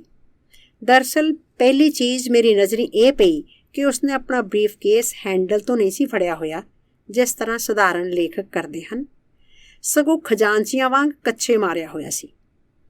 ਮੈਂ ਇਹ ਵੀ ਦੇਖਿਆ ਕਿ ਪਿਛਲੇ 6 ਮਹੀਨਿਆਂ ਵਿੱਚ ਉਹ ਕਾਫੀ ਜ਼ਿਆਦਾ ਬਦਲ ਗਿਆ ਸੀ। ਹੁਣ ਉਸਦੇ ਕੰਡਿਆਲੇ ਵਾਲ ਲੰਮੇ ਤੇ ਸੁਥਰੀ ਤਰ੍ਹਾਂ ਵੱਖ-ਵੱਖ ਕੀਤੇ ਹੋਏ ਸਨ ਤੇ ਉਸਨੇ ਕਲਮਾਂ ਵਧਾਈਆਂ ਹੋਈਆਂ ਸਨ। ਉਸ ਦੀ ਚੀਚੀ ਦਾ ਨੂੰਹ ਸੰਗੀਨ ਦੀ ਨੋਕ ਵਾਂਗ ਲੰਮਾ ਤੇ ਤਿੱਖਾ ਸੀ। ਦੂਜੀ ਉਂਗਲੀ ਉੱਤੇ ਨਗ ਵਾਲੀ ਮੁੰਦਰੀ ਸੀ। ਨਕਟਾਈ ਦੀ ਥਾਂ ਉਸਨੇ ਭੰਵਰੇ ਦੇ ਖੰਭਾਂ ਵਰਗੀ ਕੋਈ ਚੀਜ਼ ਕਾਲਰਾਂ ਨਾਲ ਹੀ ਲਾਈ ਹੋਈ ਸੀ। ਬਾਵਾ ਸਜੀਲਾ ਤੇ ਨਫੀਸ। ਅਸੀਂ ਇੱਕ ਦੂਜੇ ਨਾਲ ਹੱਥ ਮਿਲਾਇਆ। ਫਿਰ ਉਸਨੇ ਮੇਰੀ ਨਕਟਾਈ ਠੀਕ ਕੀਤੀ ਜਿਹੜੀ ਜ਼ਰੂਰ ਇੱਕ ਪਾਸੇ ਨੂੰ ਚਲੀ ਗਈ ਹੋਵੇਗੀ, ਤੇ ਮੈਂ ਉਸਦਾ ਇਸ ਤਕਲੀਫ ਲਈ ਬੇਸ਼ੱਕ ਸ਼ੁਕਰੀਆ ਕੀਤਾ। ਉਸਨੇ ਆਪਣੀ ਬੀਵੀ ਨਾਲ ਮੇਰੀ ਜਾਣ ਪਛਾਣ ਕਰਾਈ। ਮਿਲ ਕੇ ਬੜੀ ਖੁਸ਼ੀ ਹੋਈ, ਉਸਨੇ ਕਿਹਾ, ਤੇ ਮੈਨੂੰ 3 ਉਂਗਲਾਂ ਪੇਸ਼ ਕੀਤੀਆਂ। ਦਾਗਿਸਤਾਨ ਵਿੱਚ ਸਾਡੇ ਔਰਤ ਦਾ ਹੱਥ ਚੁੰਮਣ ਦਾ ਰਿਵਾਜ ਨਹੀਂ, ਸੋ ਮੈਂ ਹਲਕਾ ਜਿਹਾ ਦਬਾ ਕੇ ਸੰਤੁਸ਼ਟ ਹੋ ਗਿਆ, ਪਰ ਉਸਨੇ ਦਰਦ ਨਾਲ ਇੰਜ ਚੀਕ ਮਾਰੀ ਜਿਵੇਂ ਮੈਂ ਉਸਦੇ ਹੱਥ ਦੀ ਹਰ ਹੱਡੀ ਪੀ ਸੁੱਟੀ ਸੀ। ਮੁਆਫ਼ ਕਰੀ ਉਹ ਜੱਡ ਪਹਾੜੀਏ, ਮੇਰਾ ਮਤਲਬ ਇਹ ਨਹੀਂ ਸੀ। ਹੁਣ ਤੱਕ ਤੁਹਾਨੂੰ ਜ਼ਰਾ ਕੁ ਸੱਭਿਆਚਾਰ ਸਿੱਖ ਲੈਣਾ ਚਾਹੀਦਾ ਸੀ। ਮੇਰਾ ਹੱਥ ਛੱਡਦਿਆਂ ਉਹ ਸ਼ੀਸ਼ੇ ਵੱਲ ਗਈ, ਜਿੱਥੇ ਉਹ ਸ਼ੀਸ਼ੇ ਨੂੰ ਮੂੰਹ ਚੜਾਉਂਦੀ ਖੜੀ ਰਹੀ, ਜਿਵੇਂ ਇਸ ਨਾਲ ਉਸਦੀ ਸੁੰਦਰਤਾ ਵਿੱਚ ਵਾਧਾ ਹੋ ਸਕਦਾ ਸੀ। ਹਾਂ, ਉਹ ਬੁੱਢੀ ਸੀ ਤੇ ਬਦਸੂਰਤ ਸੀ। ਮੂੰਹ ਉੱਤੇ ਉਹ ਇੰਨਾ ਕੁ ਪਾਊਡਰ ਲਾਉਂਦੀ ਸੀ ਜਿੰਨਾ ਕੁ ਵਿਚਲੇ ਦਰਜੇ ਦੇ ਕਮਰੇ ਲਈ ਪਲਸਤਰ ਕਰਨ ਵਾਸਤੇ ਕਾਫੀ ਹੋਵੇ। ਮੈਨੂੰ ਕਿੰਨਾ ਅਫਸੋਸ ਹੋਇਆ ਕਿ ਉਸਦੇ ਹੁਲੀਏ ਦਾ ਠੀਕ-ਠੀਕ ਬਿਆਨ ਕਰਨ ਲਈ ਅਬੂ ਤਾਲਬ ਉੱਥੇ ਨਹੀਂ ਸੀ। ਕਹਿੰਦੇ ਨੇ ਕਿ ਲੂੰਬੜ ਤੇ ਉਸਦੀ ਪੂਛਲ ਨਾਲੋਂ ਚਤੁਰ ਚੀਜ਼ ਕੋਈ ਨਹੀਂ। ਤਾਂ ਵੀ ਉਹ ਸਲੇਟੀ ਲੂੰਬੜ ਕਿੰਨੀ ਬੇਵਕੂਫ ਚੀਜ਼ ਸੀ ਜਿਹੜਾ ਉਸ ਬੁੱਢੀ ਖੋਸੜ ਦਾ ਕਾਲਰ ਬਣਿਆ। ਉਹ ਕੋਈ ਰਸਾਲਾ ਖਰੀਦਣ ਲਈ ਜ਼ਰਾ ਬਾਹਰ ਗਈ ਤੇ ਅਹਿਮਦ ਮੇਰੇ ਨਾਲ ਕੁਝ ਚਿਰ ਲਈ ਇਕੱਲਾ ਰਹਿ ਗਿਆ। ਕਿਵੇਂ ਗੁਜ਼ਰਦੀ ਹੈ ਮੇਰੇ ਦੋਸਤ, ਕੀ ਹਾਲ ਹੈ? ਮੈਂ ਐਸੇ ਬਲਦ ਵਾਂਗ ਮਹਿਸੂਸ ਕਰਦਾ ਹਾਂ ਜਿਸ ਨੂੰ ਦਾਲ ਦਲਣ ਲਈ ਨਕੇਲ ਪਾ ਲਈ ਗਈ ਹੋਵੇ। ਮੇਰੀ ਬੀਵੀ ਮੇਰਾ ਵੀ ਤੇ ਮੇਰੇ ਕੰਮ ਦਾ ਵੀ ਬਹੁਤ ਖਿਆਲ ਰੱਖਦੀ ਹੈ। ਤੂੰ ਅੰਦਾਜ਼ਾ ਨਹੀਂ ਲਾ ਸਕਦਾ ਕਿ ਉਹ ਕਿੰਨੀ ਪੜ੍ਹੀ ਲਿਖੀ ਹੈ ਤੇ ਹੁਸ਼ਿਆਰ। ਬਲੋਕ ਤੇ ਮਾਇਕੋਵਸਕੀ ਨੂੰ ਉਹ ਜਾਤੀ ਤੌਰ 'ਤੇ ਜਾਣਦੀ ਹੈ ਤੇ ਸਰਗੇਈ ਜੈਸਨਨ ਦੀ ਦੋਸਤ ਸੀ। ਉਹ ਪੈਰਿਸ ਵਿੱਚ ਰਹਿੰਦੀ ਰਹੀ ਹੈ। ਖੂਬਸੂਰਤ ਅੰਗਰੇਜ਼ੀ ਬੋਲਦੀ ਹੈ। ਸਾਡੇ ਕੋਲ 4 ਕਮਰਿਆਂ ਦਾ ਫਲੈਟ ਹੈ। ਕੋਈ ਬੱਚੇ ਨਹੀਂ, ਸਿਰਫ ਇੱਕ ਕੁੱਤਾ ਹੈ ਟਾਰਜਨ, ਜਾਪਾਨੀ ਨਸਲ ਦਾ, ਬਲੂੰਗੜੇ ਨਾਲੋਂ ਵੀ ਨਿੱਕਾ। ਹਾਂ, ਤੂੰ ਜ਼ਿੰਦਗੀ ਵਿੱਚ ਖੁਸ਼ਕਿਸਮਤ ਰਿਹਾ ਹੈ, ਮੈਂ ਦੇਖ ਸਕਦਾ ਹਾਂ। ਹੁਣ ਤੂੰ ਕਿੱਧਰ ਜਾ ਰਿਹਾ ਹੈ? ਗੱਲ ਇਉਂ ਹੈ ਕਿ ਮੈਂ ਬਾਲ ਰਸਾਲੇ ਮੁਰਜ਼ੀਲਕਾ ਲਈ ਕੁਝ ਕਵਿਤਾਵਾਂ ਦਿੱਤੀਆਂ ਸਨ, ਪਰ ਉਹ ਕਹਿੰਦੇ ਨੇ ਕਿ ਇਹ ਬੱਚਿਆਂ ਲਈ ਬਹੁਤ ਡੂੰਘੀਆਂ ਨੇ।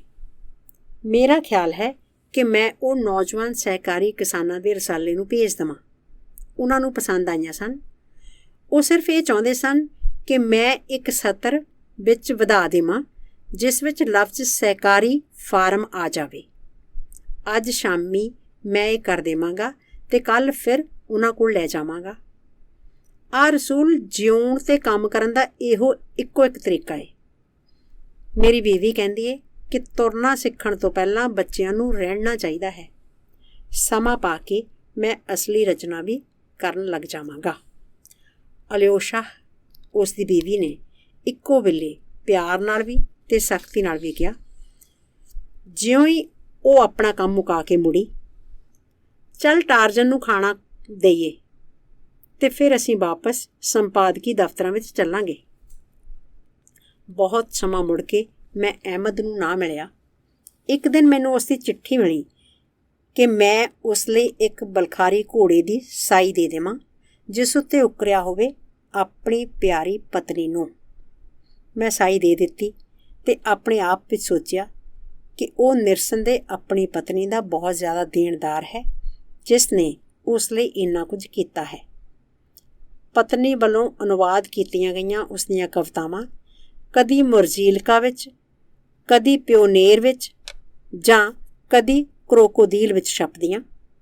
ਉਹ ਆਪਣੀ ਮਾਂ ਬੋਲੀ ਤਾਤ ਵਿੱਚ ਜਾਂ ਮਖਾਜ ਕਲਾ ਵਿੱਚ ਕਦੀ ਨਾ ਛਪਵਾਉਂਦਾ। ਕਈ ਵਾਰੀ ਅਸੀਂ ਉਸ ਨੂੰ ਕੁਝ ਭੇਜਣ ਲਈ ਕਿਹਾ ਪਰ ਸਾਨੂੰ ਕੋਈ ਜਵਾਬ ਨਾ ਮਿਲਦਾ। ਸਾਡੀ ਪਹਿਲੀ ਮਿਲਣੀ ਪਿੱਛੋਂ 15 ਸਾਲ ਲੰਘ ਗਏ ਜਦੋਂ ਅਸੀਂ ਮੁੜ ਕੇ ਮਿਲੇ। ਇਹ ਮਾਸਕੋ ਵਿੱਚ ਹੋਏ ਦਾਗਿਸਤਾਨੀ ਕਲਾ ਮੇਲੇ ਦੀ ਗੱਲ ਹੈ ਜਿਸ ਵਿੱਚ ਸਾਡੇ 40 ਕਵੀਆਂ ਨੇ ਹਿੱਸਾ ਲਿਆ। ਥੰਮਾਂ ਵਾਲੇ ਹਾਲ ਵਿੱਚ, ਕ੍ਰੈਮਲਿਨ ਥੀਏਟਰ ਵਿੱਚ, ਇੱਕ ਮੋਟਰ ਕਾਰਖਾਨੇ ਵਿੱਚ ਅਤੇ ਗਾਰਦਾਂ ਦੀ ਡਿਵੀਜ਼ਨ ਵਿੱਚ ਸਾਡੀਆਂ ਕਵਿਤਾਵਾਂ ਵੱਖੋ ਵੱਖਰੀਆਂ ਬੋਲੀਆਂ ਵਿੱਚ ਸੁਣੀਆਂ ਗਈਆਂ। ਮੇਲੇ ਦੇ ਆਖਰੀ ਕੌਂਸਰਟ ਦੇ ਦੌਰਾਨ ਮੇਰਾ ਤਾਤ ਦੋਸਤ ਸਾਡੇ ਨਾਲ 2 ਗੱਲਾਂ ਕਰਨ ਲਈ ਮਲਕੜੇ ਜਿਹੇ ਸਟੇਜ ਦੇ ਪਿਛਲੇ ਪਾਸੇ ਆ ਗਿਆ। ਰਸੂਲ, ਉਸਨੇ ਤਰਲਾ ਮਾਰਿਆ, ਮੈਨੂੰ ਆਪਣੇ ਨਾਲ ਵਾਪਸ ਦਾਗਿਸਤਾਨ ਲੈ ਚੱਲ। ਮੈਂ ਕੁੱਟਦਿਓ ਮੋਟੀ ਪੂਛਲ ਉਗਾਉਣੀ ਚਾਹੁੰਦਾ ਸਾਂ, ਪਰ ਇਸ ਦੀ ਥਾਂ ਮੈਂ ਆਪਣੀ ਪਤਲੀ ਪੂਛਲ ਵੀ ਗੁਆ ਬੈਠਾ ਹਾਂ। ਅਤੇ ਆਖਰ ਉਹ ਦਾਗਿਸਤਾਨ ਵਾਪਸ ਚਲਾ ਗਿਆ, ਪਰ ਕਿਸੇ ਕਾਰਨ ਕਰਕੇ ਉਹ ਆਪਣੇ ਪੰਡੂਰ ਨੂੰ ਸੁਰ ਨਾ ਕਰ ਸਕਿਆ, ਇੱਕ ਵੀ ਚੰਗੀ ਧੁਨ ਨਾ ਕੱਢ ਸਕਿਆ। ਉਹ ਤਰੇੜ ਆਏ ਬਰਤਨ ਵਾਂਗ ਸੀ ਜਿਸ ਵਿੱਚੋਂ ਸਾਰੀ ਸ਼ਰਾਬ ਚੋ ਕੇ ਵਹਿ ਚੁੱਕੀ ਹੋਵੇ। ਇਸ ਨੂੰ ਕਿੰਨੀ ਲੇਵੀ ਲਾਲਾ ਜੋੜਦੇ ਰਹੋ, ਸ਼ਰਾਬ ਤਾਂ ਵੀ ਚੋਂਦੀ ਰਹੇਗੀ ਅਤੇ ਵਹਿ ਜਾਵੇਗੀ। ਮਤਲਬ ਕਿ ਅਨੁਵਾਦਕ ਉਸ ਥਾਂ ਕਲਾ ਕੌਸ਼ਲਤਾ ਵਿੱਚ ਵਾਧਾ ਨਹੀਂ ਕਰ ਸਕਦਾ ਜਿੱਥੇ ਹੈ ਹੀ ਨਹੀਂ। ਕੁਝ ਲੋਕ ਕਹਿੰਦੇ ਨੇ ਕਿ ਅਫੇਂਦੀ ਕਾਪੀਯੇਵ ਨੇ ਸੁਲੇਮਾਨ ਸਤਾਲਸਕੀ ਨੂੰ ਪੈਦਾ ਕੀਤਾ। ਦੂਜੇ ਕਹਿੰਦੇ ਨੇ ਕਿ ਸੁਲੇਮਾਨ ਸਤਾਲਸਕੀ ਨੇ ਅਫੇਦੀ ਕਾਪੀਯੇਵ ਨੂੰ ਸਿਰਜਿਆ। ਪਰ ਹਕੀਕਤ ਇਹ ਹੈ ਕਿ ਦੋਵੇਂ ਹੀ ਕਲਾ ਕੌਸ਼ਲਤਾ ਵਾਲੇ ਬੰਦੇ ਸਨ। ਅਫੇਦੀ ਦੀ ਕਲਾ ਕੌਸ਼ਲਤਾ ਨੇ ਅਫੇਦੀ ਨੂੰ ਬਣਾਇਆ ਅਤੇ ਸੁਲੇਮਾਨ ਦੀ ਕਲਾ ਕੌਸ਼ਲਤਾ ਨੇ ਸੁਲੇਮਾਨ ਨੂੰ ਬਣਾਇਆ। ਮੈਂ ਈਜ਼ਾ ਨਾਲ ਗੱਲ ਕਰਾਂਗੀ। ਇਹ ਉਸ ਕਹਾਣੀ ਦਾ ਚੰਗਾ ਸਿਰਲੇਖ ਹੋ ਸਕਦਾ ਹੈ ਜਿਹੜੀ ਇਸ ਵੇਲੇ ਮੈਨੂੰ ਯਾਦ ਆ ਰਹੀ ਹੈ। ਅਵਾਰ ਅਧਿਆਪਕ ਕਾਲਜ ਵਿੱਚ ਮੇਰਾ ਇੱਕ ਸਾਥੀ ਵਿਦਿਆਰਥੀ ਮੁਹੰਮਦ ਸੁਲੇਮਾਨੋਵ ਸੀ ਜਿਹੜਾ ਹੁਣ ਪ੍ਰਸਿੱਧ ਦਾਗਿਸਤਾਨੀ ਲੇਖਕ ਹੈ। ਬਚਪਨ ਵਿੱਚ ਹੀ ਉਹ ਬਹੁਰੰਗੀ ਕਲਾ ਕੌਸ਼ਲਤਾ ਦਿਖਾ ਰਿਹਾ ਸੀ। ਉਹ ਕਾਫੀ ਚੰਗੇ ਚਿੱਤਰ ਬਣਾ ਲੈਂਦਾ ਸੀ, ਲੋਕ ਨਾਚ ਚੰਗਾ ਨੱਚ ਲੈਂਦਾ ਸੀ ਅਤੇ ਕਵਿਤਾ ਵੀ ਲਿਖਦਾ ਸੀ। ਪੁਸ਼ਕਨ ਦੀ ਪੁਸਤਕ ਯੇਵਗੇਨੀ ਓਨੇਗਨ ਨੂੰ ਉਹ ਡੂੰਘਾ ਪਿਆਰ ਕਰਦਾ ਸੀ। ਇਹ ਐਸੀ ਪੁਸਤਕ ਸੀ ਜਿਸ ਨੂੰ ਉਹ ਕਦੀ ਨਹੀਂ ਸੀ ਛੱਡਦਾ ਅਤੇ ਉਸ ਨੂੰ ਲਗਭਗ ਸਾਰੀ ਦੀ ਸਾਰੀ ਜ਼ੁਬਾਨੀ ਯਾਦ ਸੀ। ਜਦੋਂ ਉਹ ਵਿਦਿਆਰਥੀ ਸੀ ਉਦੋਂ ਵੀ ਉਹ ਇਸ ਪੁਸਤਕ ਦਾ ਅਵਾਰ ਬੋਲੀ ਵਿੱਚ ਅਨੁਵਾਦ ਕਰਨ ਦੇ ਸੁਪਨੇ ਲੈਂਦਾ ਸੀ। ਜਦੋਂ ਉਹ ਲਾਮ ਉੱਤੇ ਗਿਆ ਉਦੋਂ ਵੀ ਉਹ ਇਸ ਪੁਸਤਕ ਨੂੰ ਨਾਲ ਲੈ ਕੇ ਗਿਆ। ਜੰਗ ਦੇ ਅਖੀਰ ਉੱਤੇ ਮੁਹੰਮਦ ਗੋਲੀਆਂ ਤੇ ਬੰਬਾਂ ਦੀਆਂ ਸ਼ਿਲਤਰਾਂ ਦਾ ਵਿੰਨਿਆ ਹੋਇਆ ਮਾਸਕੋ ਦੇ ਫੌਜੀ ਹਸਪਤਾਲ ਵਿੱਚ ਪਿਆ ਸੀ। ਉੱਥੇ ਉਸਨੂੰ ਵਾਲਿਆ ਨਾਂ ਦੀ ਇੱਕ ਮਾਸਕੋ ਕੁੜੀ ਮਿਲੀ। ਜਦੋਂ ਉਸਦੇ ਜ਼ਖਮ ਰਾਜੀ ਹੋ ਗਏ ਤਾਂ ਉਸਨੇ ਵਾਲਿਆ ਨਾਲ ਵਿਆਹ ਕਰਾ ਲਿਆ ਤੇ ਮਾਸਕੋ ਵਿੱਚ ਹੀ ਰਹਿਣ ਲੱਗ ਪਿਆ। ਜਦੋਂ ਮੈਂ ਪੜ੍ਹਨ ਲਈ ਮਾਸਕੋ ਆਇਆ ਤਾਂ ਸਿਰਨਾਮਾ ਦਫ਼ਤਰ ਦੀ ਸਹਾਇਤਾ ਨਾਲ ਮੈਂ ਉਸ ਦਾ ਥਹੁ ਟਿਕਾਣਾ ਲੱਭਿਆ। ਮੈਂ ਉਸ ਤੋਂ ਬਿਨਾਂ ਉਧਰਿਆ ਹੋਇਆ ਸਾਂ ਤੇ ਉਹ ਮੇਰੇ ਬਿਨਾਂ। ਵਾਲਿਆ ਨੇ ਸਾਡੀ ਦੋਸਤਾਨਾ ਉਪਭਾਵਕ ਗੱਲਬਾਤ ਵਿੱਚ ਕੋਈ ਦਖਲ ਨਾ ਦਿੱਤਾ। ਅਸੀਂ ਤਿੰਨੋਂ ਜਣੇ ਸਖਤ ਸ਼ਰਾਬ ਦੀ ਇੱਕ ਬੋਤਲ ਉੱਤੇ ਕਿੰਨਾ ਚਿਰ ਬੈਠੇ ਰਹੇ। ਮੁਹੰਮਦ ਨੇ ਮੈਨੂੰ ਜੰਗ ਬਾਰੇ ਦੱਸਿਆ ਤੇ ਮੈਂ ਉਹਨਾਂ ਨੂੰ ਦਾਗਿਸਤਾਨ ਬਾਰੇ, ਪਹਾੜਾਂ ਬਾਰੇ ਤੇ ਆਪਣੇ ਪਿੰਡ ਬਾਰੇ ਦੱਸਿਆ। ਮੈਂ ਉਸਨੂੰ ਆਪਣੀਆਂ ਤੇ ਦੂਜੇ ਨੌਜਵਾਨ ਅਵਾਰ ਕਵੀਆਂ ਦੀਆਂ ਕਵਿਤਾਵਾਂ ਪੜ੍ਹ ਕੇ ਸੁਣਾਈਆਂ। ਫਿਰ ਮੈਂ ਮੁਹੰਮਦ ਨੂੰ ਪੁੱਛਿਆ ਕਿ ਭਵਿੱਖ ਲਈ ਉਸਦੀਆਂ ਕੀ ਯੋਜਨਾਵਾਂ ਹਨ। ਮੈਂ ਇਸ ਬਾਰੇ ਬੜਾ ਸੋਚਿਆ, ਪਰ ਵਾਲਿਆ ਦੀ ਇੱਕ ਮਾਸੀ ਏ ਤੇ ਮਾਸੀ ਦਾ ਇੱਕ ਈਜ਼ਾ ਏ ਤੇ ਈਜ਼ਾ ਮਾਸਕੋ ਵਿੱਚ ਇੱਕ ਬੜਾ ਮਹੱਤਵਪੂਰਨ ਆਦਮੀ ਏ। ਵਾਲਿਆ ਦੀ ਮਾਸੀ ਨੇ ਦੇਖਿਆ ਕਿ ਮੈਂ ਫਿਕਰਮੰਦ ਰਹਿੰਦਾ ਹਾਂ ਤੇ ਕਹਿਣ ਲੱਗੀ, ਤੂੰ ਕਾਹਦਾ ਫਿਕਰ ਕਰਦਾ ਮੁਹੰਮਦ? ਮੈਂ ਈਜ਼ਾ ਨਾਲ ਗੱਲ ਕਰਾਂਗੀ ਤੇ ਉਹ ਸਭ ਕੁਝ ਠੀਕ ਠਾਕ ਕਰ ਦੇਵੇਗਾ। ਸੱਚਮੁੱਚ ਈਜ਼ਾ ਨੇ ਮੈਨੂੰ ਵਿਗਿਆਨ ਅਕਾਦਮੀ ਵਿੱਚ ਸ਼ਾਨਦਾਰ ਨੌਕਰੀ ਲੈ ਦਿੱਤੀ ਹੈ। ਉੱਥੇ ਮੈਂ ਹੁਣ ਕੰਮ ਕਰਦਾ ਹਾਂ। ਪਰ ਤੇਰੀ ਚਿੱਤਰਕਾਰੀ, ਜੰਗ ਨੇ ਗੋਲੀਆਂ ਨਾਲ ਮੇਰੇ ਸਾਰੇ ਸਰੀਰ ਉੱਤੇ ਨਕਸ਼ੇ ਵਾਹ ਦਿੱਤੇ ਨੇ। ਮੈਂ ਇਸ ਨੂੰ ਉੱਥੇ ਹੀ ਰਹਿਣ ਦੇਵਾਂਗਾ। ਤੇ ਤੇਰੀ ਕਵਿਤਾ, ਉਹ ਮੁੰਡ ਪੁਣੇ ਦੀਆਂ ਗੱਲਾਂ ਸਨ ਰਸੂਲ।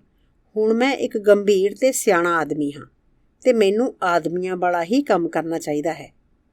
ਤੇ ਯੇਵਗੇਨੀ ਓਨੇਗਨ ਦਾ ਕੀ ਬਣਿਆ? ਮੇਰਾ ਦੋਸਤ ਸੋਚਾਂ ਵਿੱਚ ਪੈ ਗਿਆ। ਜ਼ਾਹਿਰ ਹੈ ਕਿ ਮੈਂ ਉਸਦੀ ਦੁੱਖ ਦੀ ਰਗ ਉੱਤੇ ਉਂਗਲ ਰੱਖ ਦਿੱਤੀ ਸੀ। ਤੂੰ ਦਾਗਿਸਤਾਨ ਵਾਪਸ ਕਿਉਂ ਨਹੀਂ ਆ ਜਾਂਦਾ? ਪਰ ਵਾਲਿਆ ਦਾ ਕੀ ਬਣੇਗਾ? ਉਸਨੂੰ ਆਪਣੇ ਨਾਲ ਲੈ ਚੱਲ। ਮੇਰਾ ਸਿਰਫ ਪਿੰਡ ਵਿੱਚ ਘਰ ਹੈ।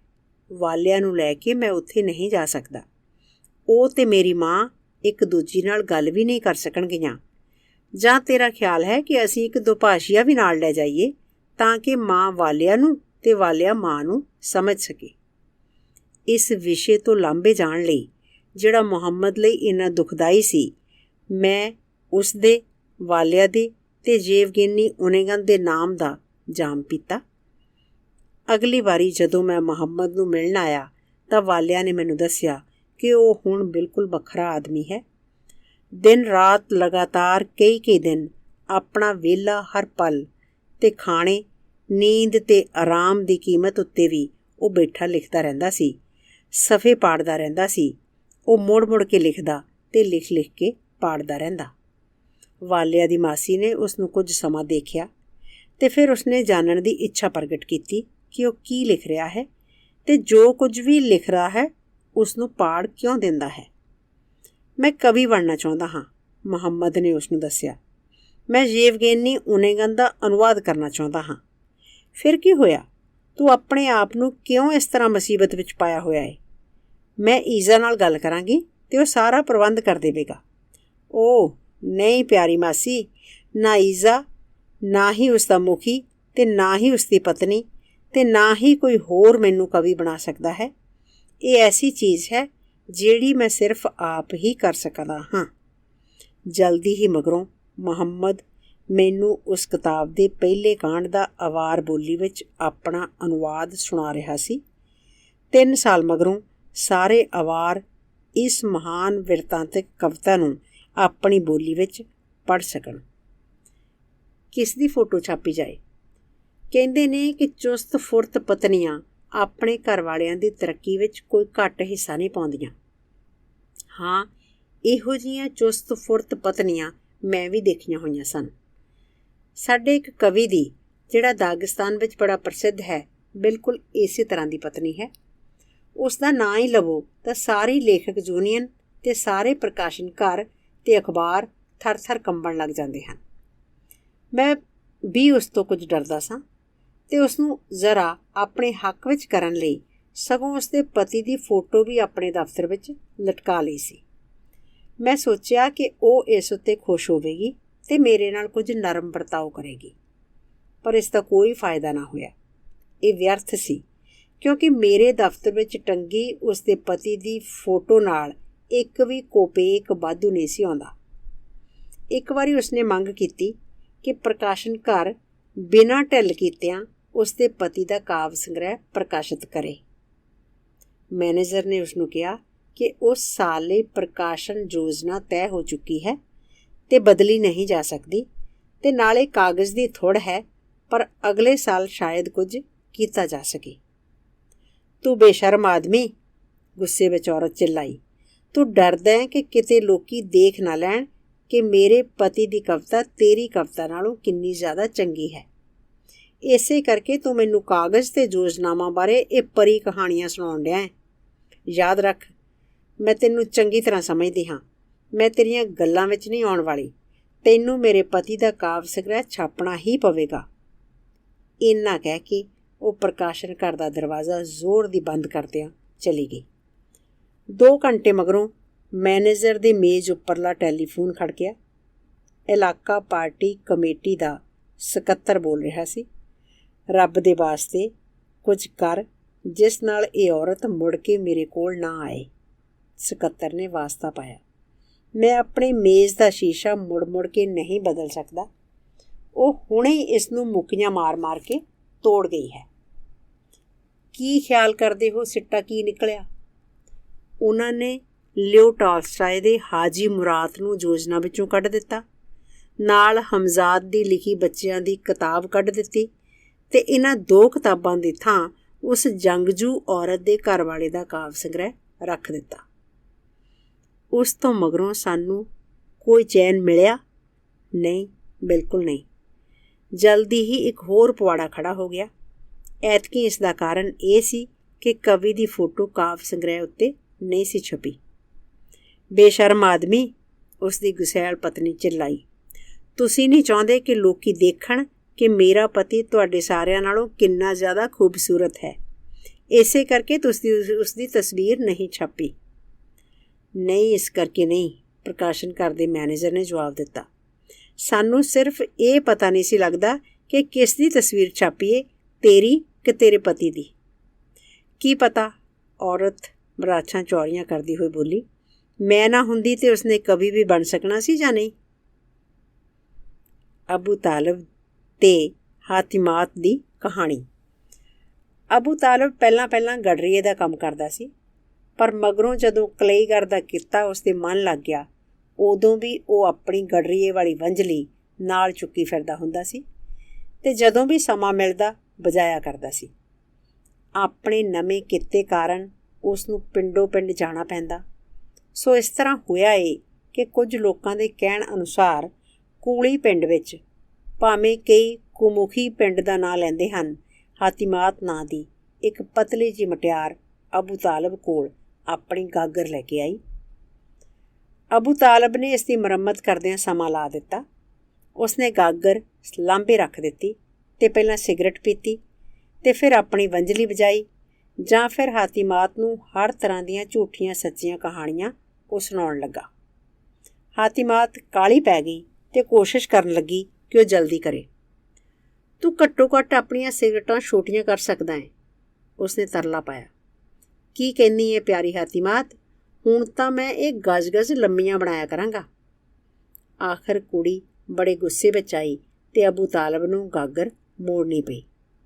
ਇਹ ਬਿਲਕੁਲ ਨਵੀਂ ਗਾਗਰ ਵਾਂਗ ਚਮਕਦੀ ਸੀ, ਕਿਉਂਕਿ ਅਬੂ ਤਾਲਬ ਨੇ ਇਸ ਉੱਤੇ ਜ਼ਾਹਿਰ ਹੈ ਇੰਨਾ ਸਮਾਂ ਲਾਇਆ ਸੀ। ਪਰ ਜਿਉਂ ਹੀ ਕੁੜੀ ਨੇ ਇਸ ਵਿੱਚ ਪਾਣੀ ਭਰਿਆ, ਇਹ ਫਿਰ ਚੋਣ ਲੱਗ ਪਈ। ਲੋਹੀ ਲਾਖੀ ਤੇ ਰੋਣ ਹਾਕੀ ਹੋਈ ਉਹ ਅਬੂ ਤਾਲਬ ਕੋਲ ਫੇਰ ਆਈ। ਦੇਖ, ਤੂੰ ਮੇਰਾ ਘੜਾ ਮੁਰੰਮਤ ਕਰਨ ਉੱਤੇ ਕਿੰਨਾ ਚਿਰ ਲਾਇਆ ਹੈ, ਪਰ ਇਹ ਹੁਣ ਪਹਿਲਾਂ ਨਾਲੋਂ ਵੀ ਬੁਰੀ ਤਰ੍ਹਾਂ ਚੋਣ ਡਿਆ ਹੈ। ਰੱਬ ਕਰੇ ਦਲੇਰ ਤੇ ਸੋਹਣੇ ਜਵਾਨ ਮੁੰਡੇ ਹਰ ਰੋਜ਼ ਤੇਰੇ ਘੜੇ ਨੂੰ ਵੱਟੇ ਮਾਰਿਆ ਕਰਨ। ਗੁੱਸੇ ਨਾ ਹੋ ਹਾਤਿਮਾਤ, ਮੈਂ ਜਾਣ ਬੁੱਝ ਕੇ ਇੱਕ ਨਿੱਕਾ ਜਿਹਾ ਛੇਕ ਰਹਿਣ ਦਿੱਤਾ ਸੀ ਤਾਂ ਕਿ ਤੂੰ ਫੇਰ ਵੀ ਆਵੇਂ ਤੇ ਮੈਨੂੰ ਮੁੜ ਕੇ ਇੱਕ ਨਜ਼ਰ ਆਪਣੇ ਵੱਲ ਦੇਖ ਲੈਣ ਦੇਵੇਂ। ਰੱਬ ਕਰੇ ਉਹ ਵੱਟੇ ਤੇਰੇ ਸਿਰ ਵਿੱਚ ਮਾਰਨ, ਮੇਰੇ ਘੜੇ ਨੂੰ ਕਿਉਂ? ਹਾਤਿਮਾਤ ਚਿল্ਲਾਈ ਤੇ ਚਲੀ ਗਈ। ਮੁੜ ਕੇ ਉਹ ਕਦੀ ਨਾ ਆਈ। ਅਬੂ ਤਾਲਬ ਨੇ ਸਿੱਕਣਾ ਸ਼ੁਰੂ ਕਰ ਦਿੱਤਾ। ਹਾਤਿਮਾਤ ਲਈ ਉਸਦਾ ਪਿਆਰ ਭਾਂਬੜ ਬਣ ਗਿਆ ਤੇ ਭਾਂਬੜ ਜਿਉਂ-ਜਿਉਂ ਵੱਧਦਾ ਗਿਆ ਤਿਉਂ-ਤਿਉਂ ਉਹ ਵਿੱਚੋਂ ਵਿੱਚ ਘੁਲਦਾ ਗਿਆ। ਆਪਣੇ ਤਰਸੇਵੇਂ ਤੇ ਸਿੱਕ ਵਿੱਚ ਉਸਨੇ ਆਪਣੀ ਮੁਹੱਬਤ ਬਾਰੇ ਇੱਕ ਗੀਤ ਲਿਖਿਆ। ਫਿਰ ਉਸਨੇ ਇੱਕ ਹੋਰ ਗੀਤ ਲਿਖਿਆ, ਫਿਰ ਇੱਕ ਹੋਰ, ਤੇ ਇਸੇ ਤਰ੍ਹਾਂ 10ਵਾਂ ਤੇ 20ਵਾਂ ਤੇ ਕਲੇਗਰ ਪ੍ਰਸਿੱਧ ਕਵੀ ਬਣ ਗਿਆ। ਉਦੋਂ ਨੂੰ ਹਾਤਿਮਾਤ ਹਾਜੀ ਨਾਂ ਦੇ ਇੱਕ ਨੌਜਵਾਨ ਨਾਲ ਵਿਆਹ ਕਰਾ ਚੁੱਕੀ ਸੀ। ਮਗਰੋਂ ਉਸਦਾ ਉਸ ਨਾਲ ਤਲਾਕ ਹੋ ਗਿਆ ਤੇ ਉਸਨੇ ਮੂਸਾ ਨਾਂ ਦੇ ਕਿਸੇ ਆਦਮੀ ਨਾਲ ਮੁੜ ਵਿਆਹ ਕਰ ਲਿਆ। ਇੱਕ ਦਿਨ ਜਦੋਂ ਪ੍ਰਸਿੱਧ ਕਵੀ ਅਬੂ ਤਾਲਬ ਬਾਜ਼ਾਰ ਵਿੱਚੋਂ ਲੰਘ ਰਿਹਾ ਸੀ ਤਾਂ ਕਿਸੇ ਨੇ ਉਸਨੂੰ ਆਵਾਜ਼ ਮਾਰੀ, ਹੇ ਅਬੂ ਤਾਲਬ, ਤੂੰ ਮੇਰੀ ਗਾਗਰ ਨਹੀਂ ਠੀਕ ਕਰੇਂਗਾ?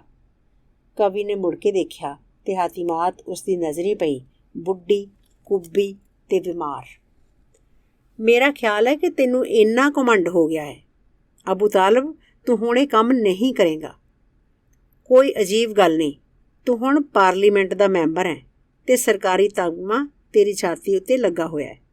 ਮੈਨੂੰ ਲੱਗਦਾ ਤੂੰ ਕਲੇਗਰੀ ਛੱਡ ਦਿੱਤੀ ਹੈ, ਪਰ ਜ਼ਰਾ ਤੂੰ ਯਾਦ ਕਰ, ਮੈਂ ਹੀ ਸਾਂ ਜਿਸ ਨੇ ਤੈਨੂੰ ਕਵੀ ਬਣਾਇਆ ਸੀ। ਜੇ ਮੈਂ ਤੇਰੇ ਕੋਲ ਉਦੋਂ ਗਾਗਰ ਲੈ ਕੇ ਨਾ ਆਉਂਦੀ ਤਾਂ ਤੂੰ ਅਜੇ ਵੀ ਕਿਸੇ ਬਾਜ਼ਾਰ ਦੀ ਵਰਕਸ਼ਾਪ ਵਿੱਚ ਬੈਠਾ ਭਾਂਡੇ ਠੀਕ ਕਰ ਰਿਹਾ ਹੁੰਦਾ। ਹਾਤਿਮਾਤ, ਜੇ ਤੇਰੇ ਵਿੱਚ ਇੰਨੀ ਜ਼ਿਆਦਾ ਤਾਕਤ ਹੈ ਤੇ ਤੂੰ ਸੱਚਮੁੱਚ ਆਦਮੀਆਂ ਨੂੰ ਕਵੀ ਬਣਾ ਸਕਦੀ ਹੈ ਤਾਂ ਫਿਰ ਤੂੰ ਆਪਣੇ ਪਹਿਲੇ ਪਤੀ ਹਾਜੀ ਨੂੰ ਕਿਉਂ ਨਾ ਕਵੀ ਬਣਾ ਲਿਆ? ਕਿਸੇ ਨੇ ਇਹ ਕਿਉਂ ਨਹੀਂ ਸੁਣਿਆ ਕਿ ਤੇਰਾ ਦੂਜਾ ਘਰ ਵਾਲਾ ਮੂਸਾ ਵੀ ਕੋਈ ਗੀਤ ਲਿਖਦਾ ਹੈ? ਅਬੂ ਤਾਲਬ ਚਲਾ ਗਿਆ ਤੇ ਹਾਤਿਮਾਤ ਮੂੰਹ ਅੱਡੀ ਖੜੀ ਰਹੀ। ਉਸਨੂੰ ਪਤਾ ਨਾ ਲੱਗੇ ਕਿ ਉਹ ਇਸ ਦਾ ਕੀ ਜਵਾਬ ਦੇਵੇ। ਮੀਂਹ ਦੀਆਂ ਕਣੀਆਂ ਨੇ ਉਸਨੂੰ ਫਿਰ ਆਪਣੇ ਆਪ ਵਿੱਚ ਲਿਆਂਦਾ। ਕਿਸੇ ਬੰਦੇ ਨੂੰ ਕਵੀ ਬਣਾਉਣ ਦੀ ਕਿਸੇ ਵਿੱਚ ਤਾਕਤ ਨਹੀਂ ਜਿੰਨਾ ਚਿਰ ਬੰਦੇ ਵਿੱਚ ਖੁਦ ਆਪਣੇ ਆਪ ਵਿੱਚ ਇਹ ਨਾ ਹੋਵੇ। ਮੇਰੇ ਪਿਤਾ ਜੀ ਨੇ ਇੱਕ ਵਾਰੀ ਇਹ ਕਹਾਣੀ ਸੁਣਾਈ। ਮੇਰੀਆਂ ਪਹਿਲੀਆਂ ਕਵਿਤਾਵਾਂ ਤੋਂ ਪਿੱਛੋਂ ਉਹਨਾਂ ਦਾ ਇੱਕ ਪੁਰਾਣਾ ਮਿੱਤਰ ਜਿਹੜਾ ਦਾਗਿਸਤਾਨ ਵਿੱਚ ਬੜਾ ਸਤਿਕਾਰਿਆ ਜਾਂਦਾ ਅਤੇ ਪ੍ਰਸਿੱਧ ਸੀ, ਉਹਨਾਂ ਨੂੰ ਕਹਿਣ ਲੱਗਾ, ਰਸੂਲ ਲਈ ਬੜਾ ਚੰਗਾ ਹੋਵੇਗਾ ਕਿ ਹੁਣ ਉਹ ਪੂਰੀ ਤਰ੍ਹਾਂ ਮੁਹੱਬਤ ਵਿੱਚ ਡੁੱਬ ਜਾਏ। ਇਸ ਦਾ ਕੋਈ ਫਰਕ ਨਹੀਂ ਪੈਂਦਾ ਕਿ ਪਿਆਰ ਉਸਨੂੰ ਖੁਸ਼ੀ ਦਿੰਦਾ ਹੈ ਜਾਂ ਨਾ ਖੁਸ਼ ਕਰਦਾ ਹੈ। ਨਾ ਹੀ ਇਸ ਨਾਲ ਕੋਈ ਫਰਕ ਪੈਂਦਾ ਹੈ ਕਿ ਉਸਦਾ ਪਿਆਰ ਕਬੂਲ ਹੁੰਦਾ ਹੈ ਜਾਂ ਨਹੀਂ।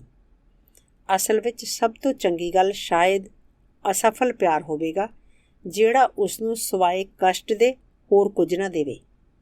ਉਦੋਂ ਫਿਰ ਉਹ ਜਲਦੀ ਹੀ ਮਹਾਨ ਕਵੀ ਬਣ ਜਾਏਗਾ। ਪਿਤਾ ਜੀ ਦੇ ਦੋਸਤ ਨੇ ਸਗੋਂ ਉਹ ਕੁੜੀ ਵੀ ਲੱਭ ਲਈ ਜਿਹੜੀ ਮੁਟਿਆਰ ਤੇ ਸੁੰਦਰ ਸੀ, ਜਿਹੜੀ ਮੈਨੂੰ ਇੱਕ ਗਮਜ਼ਦਾ ਆਦਮੀ ਤੇ ਇਸ ਤਰ੍ਹਾਂ ਦਾ ਕਵੀ ਬਣਾ ਸਕਦੀ ਸੀ।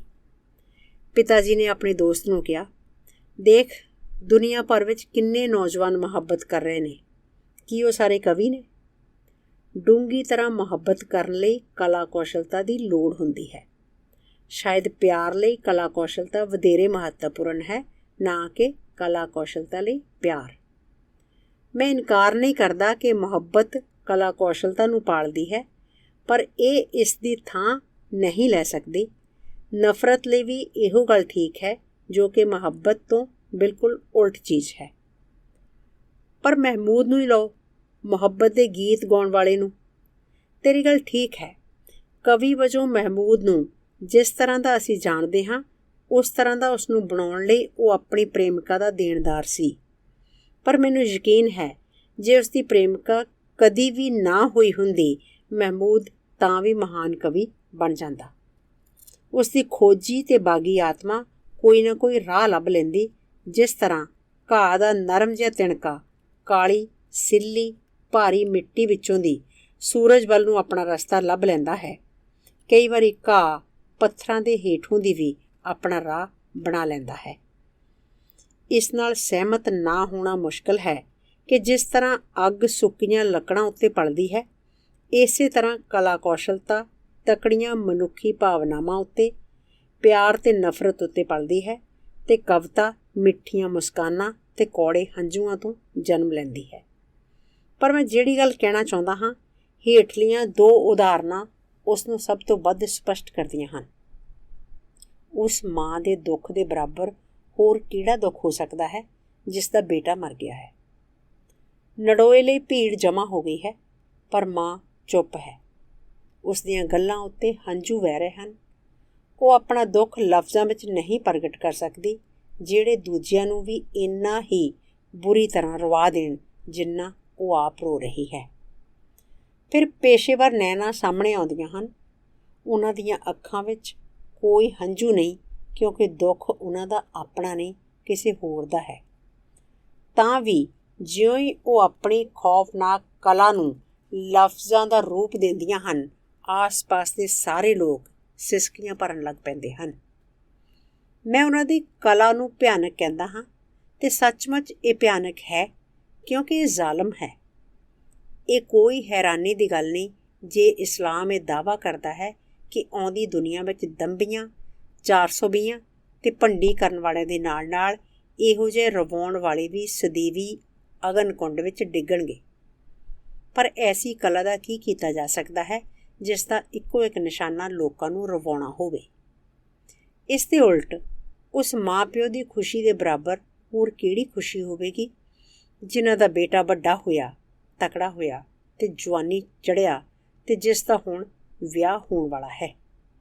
ਵਿਆਹ ਸੱਚਮੁੱਚ ਇੱਕ ਖੁਸ਼ੀ ਭਰਿਆ ਮੌਕਾ ਹੈ। ਵਿਆਹਾਂ ਸ਼ਾਦੀਆਂ ਉੱਤੇ ਲੋਕ ਨੱਚਦੇ ਅਤੇ ਗਾਉਂਦੇ ਹਨ। ਬੇਸ਼ੱਕ ਲਾੜੇ ਦੇ ਮਾਪਿਆਂ ਨੂੰ ਸਭ ਤੋਂ ਵੱਧ ਖੁਸ਼ੀ ਹੁੰਦੀ ਹੈ, ਪਰ ਕੀ ਉਹ ਆਪਣੀ ਖੁਸ਼ੀ ਲਫ਼ਜ਼ਾਂ ਵਿੱਚ, ਗੀਤਾਂ ਵਿੱਚ ਪ੍ਰਗਟ ਕਰ ਸਕਦੇ ਹਨ, ਜਿਸ ਨੂੰ ਆਸ-ਪਾਸ ਦੇ ਸਾਰੇ ਲੋਕ ਮੰਨਣ ਅਤੇ ਇਸ ਸ਼ਾਦੀ ਉੱਤੇ, ਜਿਹੜੀ ਉਹਨਾਂ ਦੀ ਆਪਣੀ ਸ਼ਾਦੀ ਨਹੀਂ, ਇਸ ਤਰ੍ਹਾਂ ਖੁਸ਼ ਹੋਣ ਜਿਸ ਤਰ੍ਹਾਂ ਇਹ ਉਹਨਾਂ ਦੀ ਆਪਣੀ ਸ਼ਾਦੀ ਹੋਵੇ? ਨਹੀਂ, ਉਹ ਨਹੀਂ ਕਰ ਸਕਦੇ। ਇਸ ਲਈ ਮਾਪੇ ਪਹਿਲਾਂ ਚੰਗੇ ਗਵਈਆਂ ਦੀ ਭਾਲ ਵਿੱਚ ਪਿੰਡ-ਪਿੰਡ ਜਾਂਦੇ ਹਨ, ਜਿਹੜੇ ਮੌਜ ਮੇਲੇ ਵਿੱਚ ਜਾਨ ਭਰ ਸਕਣ। ਗਵਈਏ ਆ ਜਾਂਦੇ ਹਨ। ਕੱਲ੍ਹ ਉਹਨਾਂ ਨੇ ਕਿਸੇ ਹੋਰ ਸ਼ਾਦੀ ਉੱਤੇ ਗੀਤ ਗਾਏ ਸਨ, ਭਲਕ ਨੂੰ ਉਹ ਕਿਸੇ ਹੋਰ ਸ਼ਾਦੀ ਉੱਤੇ ਗਾਉਣਗੇ। ਉਹਨਾਂ ਲਈ ਕੋਈ ਫਰਕ ਨਹੀਂ, ਪਰ ਉਹਨਾਂ ਦੀ ਯੋਗਤਾ ਲੋਕਾਂ ਨੂੰ ਖਿੜਾ ਦਿੰਦੀ ਹੈ ਅਤੇ ਸੱਚਮੁੱਚ ਖੁਸ਼ ਕਰ ਦਿੰਦੀ ਹੈ। ਤਾਂ ਫਿਰ ਸ਼ਾਇਦ ਜ਼ਿੰਦਗੀ ਦਾ ਜਮ੍ਹਾਂ ਹੋਇਆ ਤਜਰਬਾ ਕਲਾ ਕੌਸ਼ਲਤਾ ਨੂੰ ਪਾਲਦਾ ਹੈ। ਕਲਾ ਵਿੱਚ ਕਲਾ ਕੌਸ਼ਲਤਾ ਦਾ ਪ੍ਰਗਟਾਅ ਵਿਸ਼ਾਲ ਗਿਆਨ ਦਾ, ਜਟਲ ਹੋਣੀਆਂ ਦਾ ਅਤੇ ਮਹਾਨ ਕਰਤੱਵਾਂ ਦਾ ਸਿੱਟਾ ਹੁੰਦਾ ਹੈ। ਜੇ ਇੰਜ ਹੈ ਤਾਂ ਫਿਰ ਇਹ ਕਿੰਜ ਹੋਇਆ ਕਿ 14 ਸਾਲਾਂ ਦਾ ਇੱਕ ਅਵਾਰ ਮੁੰਡਾ, ਜਿਹੜਾ ਨਾਲ ਅੰਨਾ ਵੀ ਹੈ, ਆਪਣੇ ਪੰਡੂਰ ਦੇ ਸੰਗੀਤ ਨਾਲ ਅਵਾਰਿਸਤਾਨ ਦੇ ਪਿੰਡਾਂ ਨੂੰ ਹੈਰਾਨ ਅਤੇ ਮੁਗਧ ਕਰ ਸਕਦਾ ਹੈ? ਇਹ ਕਿੰਜ ਹੋਇਆ ਕਿ ਇੱਕ ਹੋਰ ਮੁੰਡਾ, ਮੁਹੰਮਦ ਰਾਜਾਬੋਵ, ਜਿਸ ਨੇ ਬਚਪਨ ਤੋਂ ਹੀ ਮੰਜਾ ਮੱਲਿਆ ਹੋਇਆ ਹੈ, ਆਪਣੀ ਮਾਂ ਬਾਰੇ ਇੱਕ ਗੀਤ ਲਿਖਦਾ ਹੈ, ਜਿਹੜਾ ਸਾਰੇ ਅਵਾਰਿਸਤਾਨ ਵਿੱਚ ਗਾਇਆ ਜਾਂਦਾ ਹੈ। ਉਸ ਦੇ ਗੀਤ ਨੂੰ ਸਵਰਕਾਰ ਅਹਿਮਦ ਤੁਰਸੀਮਾਲੋਵ ਨੇ ਸਵਰਬੱਧ ਕੀਤਾ ਹੈ, ਜਿਸ ਦੀਆਂ ਲੱਤਾਂ ਮਾਰੀਆਂ ਹੋਈਆਂ ਸਨ। ਉਸ ਬਾਰੇ ਮੈਂ ਕਦੀ ਇਹ ਤੁਕਾਂ ਲਿਖੀਆਂ ਸਨ, ਤੇਰੀ ਮੈਡੋਲੀਨ ਦੀਆਂ ਨੇ 8 ਤਾਰਾਂ, ਪਰ ਇਹਨਾਂ 'ਚੋਂ ਧੁਨਾਂ ਨਿਕਲਦੀਆਂ ਕਈ ਹਜ਼ਾਰਾਂ। ਕਲਾ ਕੌਸ਼ਲਤਾ ਵਾਲਾ ਇੱਕ ਅੰਨਾ ਆਦਮੀ ਅੱਖਾਂ ਵਾਲੇ ਪਰ ਕਲਾ ਕੌਸ਼ਲ ਤੋਂ ਸੱਖਣੇ ਆਦਮੀ ਨਾਲੋਂ ਵੀ ਜ਼ਿਆਦਾ ਦੇਖਦਾ ਹੈ। ਕਹਾਵਤ ਹੈ ਕਿ ਸਿਆਣਾ ਆਪਣੀ ਬੈਠਕ ਵਿੱਚ ਬੈਠਾ ਹੀ ਇੰਨਾ ਜ਼ਿਆਦਾ ਦੇਖ ਲੈਂਦਾ ਹੈ ਜਿੰਨਾ ਇੱਕ ਮੂਰਖ ਦੁਨੀਆ ਦੁਆਲੇ ਗੇੜਾ ਲਾ ਕੇ ਨਹੀਂ ਦੇਖ ਸਕਦਾ। ਇਸ ਤੋਂ ਵੀ ਵੱਧ ਅੰਨਾ ਮੁਹੰਮਦ, ਜਿਹੜਾ ਮੰਡੀ ਵਿੱਚ ਖੜਾ ਦਾਨ ਮੰਗਦਾ ਹੁੰਦਾ ਸੀ, ਸ਼ਾਮ ਨੂੰ ਆਪਣੀ ਰੋਜ਼ਾਨਾ ਆਮਦਨੀ ਗਿਣਨ ਵਿੱਚ ਕਦੀ ਗਲਤੀ ਨਹੀਂ ਸੀ ਖਾਂਦਾ। ਆਪਣੀ ਨੋਟਬੁੱਕ ਵਿੱਚੋਂ ਜੇ ਕਲਾ ਕੌਸ਼ਲਤਾ ਦਾ ਭੇਦ ਪੂਰੀ ਤਰ੍ਹਾਂ ਨਜ਼ਰ ਵਿੱਚ ਪਾਇਆ ਜਾਂਦਾ ਹੈ ਤਾਂ ਲੇਜ਼ਗਨ ਕਵੀ ਉਸ ਤੋਂ ਪਿੱਛੋਂ ਕਿਵੇਂ ਗਾ ਸਕਿਆ ਜਦੋਂ ਖਾਨ ਨੇ ਉਸ ਦੀਆਂ ਦੋਵੇਂ ਅੱਖਾਂ ਕਢਵਾ ਦਿੱਤੀਆਂ ਸਨ? ਜੇ ਕਲਾ ਕੌਸ਼ਲਤਾ ਦਾ ਭੇਦ ਧਨ ਦੌਲਤ ਵਿੱਚ ਹੈ ਤਾਂ ਲੇਜ਼ਗਨ ਕਵੀ ਯਤੀਮ ਅਮੀਨ ਕਿਵੇਂ ਮਸ਼ਹੂਰ ਹੋ ਗਿਆ, ਜਿਹੜਾ ਗਰੀਬ ਯਤੀਮ ਸੀ? ਜੇ ਕਲਾ ਕੌਸ਼ਲਤਾ ਦਾ ਭੇਦ ਵਿੱਦਿਆ ਵਿੱਚ ਹੈ ਤਾਂ ਸੁਲੇਮਾਨ ਸਤਾਲਸਕੀ ਲੋਕ ਕਵੀ ਵਜੋਂ ਕਿਵੇਂ ਪ੍ਰਸਿੱਧ ਹੋ ਗਿਆ? ਉਹ ਤਾਂ ਦਸਤਖਤ ਵੀ ਨਹੀਂ ਸੀ ਕਰ ਸਕਦਾ। ਜਦੋਂ ਉਸ ਦੇ ਦਸਤਕਾਂ ਦੀ ਲੋੜ ਹੁੰਦੀ ਤਾਂ ਉਹ ਦੁਆਤ ਵਿੱਚ ਆਪਣਾ ਅੰਗੂਠਾ ਭਿਉਂਦਾ ਅਤੇ ਨਿਸ਼ਾਨ ਲਾ ਦਿੰਦਾ। ਜੇ ਕਲਾ ਕੌਸ਼ਲਤਾ ਦਾ ਭੇਦ ਵਿਸ਼ਾਲ ਪੜ੍ਹਾਈ ਕਰਨ ਵਿੱਚ ਅਤੇ ਪੰਡਤਾਊਪੁਣੀ ਵਿੱਚ ਹੈ ਤਾਂ ਮੈਂ ਇੰਨੇ ਸਾਰੇ ਪੜ੍ਹੇ ਲਿਖੇ ਅਤੇ ਪੰਡਤਾਊ ਲੋਕਾਂ ਨੂੰ ਕਿਵੇਂ ਜਾਣਦਾ ਹਾਂ, ਜਿਹੜੇ ਇੱਕ ਸਤਰ ਵੀ ਚੰਗੀ ਤਰ੍ਹਾਂ ਨਹੀਂ ਲਿਖ ਸਕਦੇ। ਪਹਾੜਾਂ ਵਿੱਚ ਦਿਲਚਸਪ ਮੁਕਾਬਲੇ ਕਰਾਉਣ ਦੀ ਰਸਮ ਹੁੰਦੀ ਹੈ। ਇੱਕ ਪਾਸੇ ਮਤਾਲਮ ਜਾਂ ਪੜ੍ਹੇ ਲਿਖੇ ਲੋਕ ਹੁੰਦੇ ਸਨ, ਜਿਹੜੇ ਅਵਾਰ ਬੋਲੀ ਵਿੱਚ ਲਿਖ ਅਤੇ ਪੜ੍ਹ ਸਕਦੇ ਸਨ, ਅਤੇ ਦੂਜੇ ਪਾਸੇ ਗਡਰੀਏ ਹੁੰਦੇ ਸਨ, ਅਨਪੜ੍ਹ ਆਦਮੀ ਜਿਨ੍ਹਾਂ ਨੂੰ ਆਪਣੇ ਪੇਸ਼ੇ ਤੋਂ ਬਾਹਰ ਕਿਸੇ ਹੋਰ ਚੀਜ਼ ਦਾ ਪਤਾ ਨਹੀਂ ਸੀ ਹੁੰਦਾ। ਦੋਹਾਂ ਪਾਸਿਆਂ ਵਿਚਕਾਰ ਕਵਿਤਾ ਦੇ ਮੁਕਾਬਲੇ ਵਿੱਚ ਆਮ ਕਰਕੇ ਗਡਰੀਏ ਜਿੱਤ ਜਾਂਦੇ ਹੁੰਦੇ ਸਨ। ਪੜ੍ਹੇ ਲਿਖੇ ਗਵਈਆਂ ਦੀ ਸੁਰ ਲੈਅ ਵਿੱਚ ਵੱਜੀ ਆਵਾਜ਼ ਮੱਧਮ ਪੈ ਜਾਂਦੀ ਅਤੇ ਹਵਾਵਾਂ ਵਰਗੇ ਆਜ਼ਾਦ ਅਤੇ ਹਰੀਆਂ ਪਹਾੜੀ ਢਲਾਣਾਂ ਉੱਪਰ ਤਰਦੇ ਗੀਤ ਉਹਨਾਂ ਨੂੰ ਹਰਾ ਦਿੰਦੇ ਸਨ।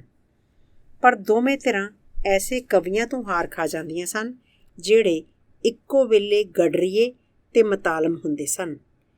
ਜੇ ਅਹਿਮਦ ਜਾਂ ਮੇਰੇ ਪਿਤਾ ਜੀ ਮੁਕਾਬਲੇ ਵਿੱਚ ਹਿੱਸਾ ਲੈਂਦੇ ਤਾਂ ਉਹ ਇੱਕ ਦੂਜੇ ਨਾਲ ਵਿਧਣ ਲੱਗ ਪੈਂਦੇ, ਨਾ ਕਿ ਦੂਜੇ ਕਵੀਆਂ ਨਾਲ ਜਿਹੜੇ ਬਹੁਤ ਪਿੱਛੇ ਰਹਿ ਜਾਂਦੇ।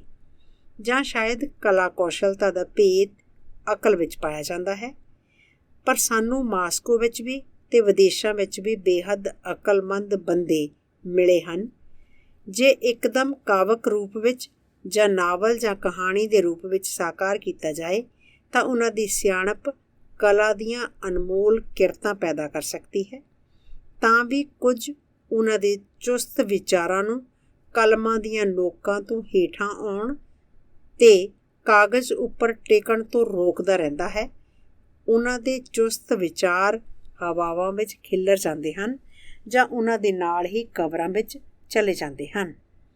ਜੇ ਇਹ ਗੱਲ ਹੈ ਤਾਂ ਕਲਾ ਕੌਸ਼ਲਤਾ ਦਾ ਭੇਦ ਸ਼ਾਇਦ ਅਮਲ ਵਿੱਚ, ਕੰਮ ਵਿੱਚ, ਲਹੂ ਪਸੀਨਾ ਇੱਕ ਕਰਨ ਵਿੱਚ ਹੈ।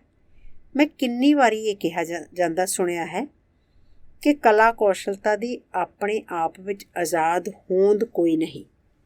ਕਲਾ ਕੌਸ਼ਲਤਾ ਇੱਕ ਐਸੀ ਚੀਜ਼ ਹੈ ਜਿਹੜੀ ਸਖਤ ਮਿਹਨਤ ਕਰਨ ਨਾਲ ਆਉਂਦੀ ਹੈ। ਜਿੱਥੋਂ ਤੱਕ ਮੇਰਾ ਸਵਾਲ ਹੈ, ਮੈਨੂੰ ਭਾਰੀ ਬੋਝ ਖਿੱਚਣ ਵਾਲੇ ਖੋਤੇ ਦੇ ਹੀਂਗਣ ਨਾਲੋਂ ਟਾਹਣੀ ਉੱਤੇ ਮਲਕੜੇ ਜਾਂ ਟਿਕੀ ਬੁਲਬੁਲ ਦਾ ਗੀਤ ਜ਼ਿਆਦਾ ਚੰਗਾ ਲੱਗਦਾ ਹੈ। ਗੀਤ ਉਹ ਨਹੀਂ ਗਾਉਂਦਾ ਜਿਹੜਾ ਗੱਡਾ ਖਿੱਚਦਾ ਹੈ, ਸਗੋਂ ਗੀਤ ਉਹ ਗਾਉਂਦਾ ਹੈ ਜਿਹੜਾ ਗੱਡੇ ਉੱਤੇ ਬੈਠਾ ਹੁੰਦਾ ਹੈ। ਉਹ ਸਰਬ ਸ਼ਕਤੀਮਾਨ ਅੱਲਾ, ਇਹ ਦੁਨੀਆ ਕਿੰਨੀਆਂ ਵਿਰੋਧਤਾਈਆਂ ਵਾਲੀ ਹੈ। ਜੇ ਗੀਤ ਆਦਮੀ ਦੇ ਵਿਹਲੜਪੁਣੇ ਦਾ ਫਲ ਹੈ ਜਿਹੜਾ ਗੱਡੇ ਦੇ ਉੱਤੇ ਬੈਠਾ ਹੁੰਦਾ ਹੈ, ਤਾਂ ਸ਼ਾਇਦ ਫਿਰ ਸਾਰੀ ਕਲਾ ਵਿਹਲੜਪੁਣੇ ਅਤੇ ਵਿਹਲੇ ਸਮੇਂ ਦਾ ਪਦਾਰਥਕ ਤੌਰ ਉੱਤੇ ਸੁਰੱਖਿਅਤ ਹੋਣ ਅਤੇ ਫਿਕਰਾਂ ਤੋਂ ਆਜ਼ਾਦ ਹੋਣ ਦਾ ਫਲ ਹੈ। ਤਾਂ ਵੀ ਕੀ ਨਿਮਾਣੀਆਂ ਦੀਆਂ ਝੁੱਗੀਆਂ ਵਿੱਚ ਜਨਮੇ ਗੀਤ ਧਨ ਦੌਲਤ ਨਾਲ ਭਰੇ ਮਹੱਲਾਂ ਵਿੱਚ ਨਹੀਂ ਗਾਏ ਜਾਂਦੇ? ਖਾਨਾਂ ਅਤੇ ਧਨਾਡਾਂ ਬਾਰੇ ਸਾਰੀਆਂ ਕਹਾਣੀਆਂ ਗਰੀਬਾਂ ਦੀਆਂ ਬਣਾਈਆਂ ਹੋਈਆਂ ਹਨ। ਸ਼ਾਮ ਖਾਲ ਨੇ ਇਰਚੀ ਕਜ਼ਾਕ ਨੂੰ ਸਾਇਬੇਰੀਆ ਵਿੱਚ ਜਲਾਵਤਨ ਕਰ ਦਿੱਤਾ, ਪਰ ਇਰਚੀ ਕਜ਼ਾਕ ਜਲਾਵਤਨੀ ਵਿੱਚ ਵੀ ਕਵਿਤਾਵਾਂ ਲਿਖਦਾ ਰਿਹਾ। ਹੁਣ ਸਾਨੂੰ ਕੁਮੀਕ ਸ਼ਾਮ ਖਾਲ ਬਾਰੇ ਜਿੰਨਾ ਕੁ ਪਤਾ ਹੈ ਉਹ ਇਰਚੀ ਕਜ਼ਾਕ ਦੀਆਂ ਕਵਿਤਾਵਾਂ ਤੋਂ ਹੀ ਲੱਗਾ ਹੈ। ਨੌਜਵਾਨ ਜਾਰਜਾਈ, ਰਾਜਕੁਮਾਰ ਦਾਵੀਦ ਗੁਰਾਮੀਸ਼ਵਿਲੀ ਨੂੰ ਪਹਾੜੀਆਂ ਨੇ ਅਗਵਾ ਕਰਕੇ ਉੱਨਤ ਸਕੂਲ ਦੇ ਇੱਕ ਗੜ੍ਹੇ ਵਿੱਚ ਸੁੱਟ ਦਿੱਤਾ। ਉੱਥੇ ਸਿੱਲੇ ਗੜ੍ਹੇ ਵਿੱਚ ਪਿਆ ਰਾਜਕੁਮਾਰ ਆਪਣੀ ਰਮਣੀਕ ਜਨਮ ਭੂਮੀ ਜਾਰਜੀਆ ਲਈ ਸਿੱਖਣ ਲੱਗਾ ਅਤੇ ਉਸਨੇ ਕਵਿਤਾਵਾਂ ਲਿਖਣੀਆਂ ਸ਼ੁਰੂ ਕਰ ਦਿੱਤੀਆਂ। ਖੂਨਜ਼ਾਕ ਖਾਨ ਦੀ ਧੀ ਆਇਸ਼ਾਤ ਦਾ ਖੂਬਸੂਰਤ ਨੌਜਵਾਨ ਗਡਰੀਏ ਨਾਲ ਇਸ਼ਕ ਹੋ ਗਿਆ। ਇਸ ਬਾਰੇ ਪਤਾ ਲੱਗਾ ਤਾਂ ਉਸਦੇ ਪਿਓ ਨੇ ਉਸਨੂੰ ਘਰੋਂ ਕੱਢ ਦਿੱਤਾ। ਠੰਡੀ ਸਿਆਲੀ ਰਾਤ ਸੀ। ਸਖਤ ਸਰਦੀ ਵਿੱਚ ਗੋਡੇ ਗੋਡੇ ਬਰਫ਼ ਵਿੱਚ ਖੁੱਭੀ ਹੋਈ।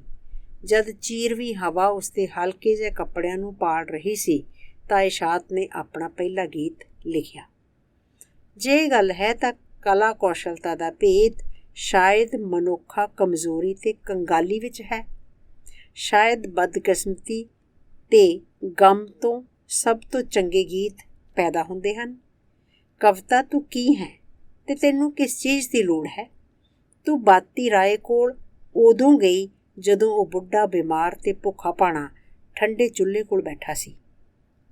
ਤੂੰ ਮਹਿਮੂਦ ਕੋਲ ਉਦੋਂ ਆਈ ਜਦੋਂ ਉਹ ਕਰਪਾਥੀਅਨ ਖੰਦਕਾਂ ਵਿੱਚ ਠੰਡ ਨਾਲ ਯੱਖ ਹੋ ਰਿਹਾ ਸੀ ਅਤੇ ਉਸਦੀ ਮਹਿਬੂਬਾ ਜੋ ਉਸ ਲਈ ਸੂਰਜ, ਧਰਤੀ ਅਤੇ ਉਸਦੇ ਜੀਵਨ ਲਈ ਸਾਰਾ ਕੁਝ ਸੀ, ਕਿਸੇ ਦੂਜੇ ਨਾਲ ਵਿਆਹੀ ਗਈ ਸੀ। ਤੂੰ ਅਬੂ ਤਾਲਬ ਕੋਲ ਉਦੋਂ ਆਈ ਜਦੋਂ ਉਹ ਸੋਟੀ ਅਤੇ ਝੋਲਾ ਚੁੱਕੀ ਪਿੰਡੋਂ ਪਿੰਡ ਪਿਆ ਫਿਰਦਾ ਸੀ ਅਤੇ ਜਦੋਂ ਹਾਤੀਮਾਤ ਨੇ ਉਸ ਨੂੰ ਛੱਡ ਕੇ ਕਿਸੇ ਹੋਰ ਨਾਲ ਵਿਆਹ ਕਰਾ ਲਿਆ ਸੀ।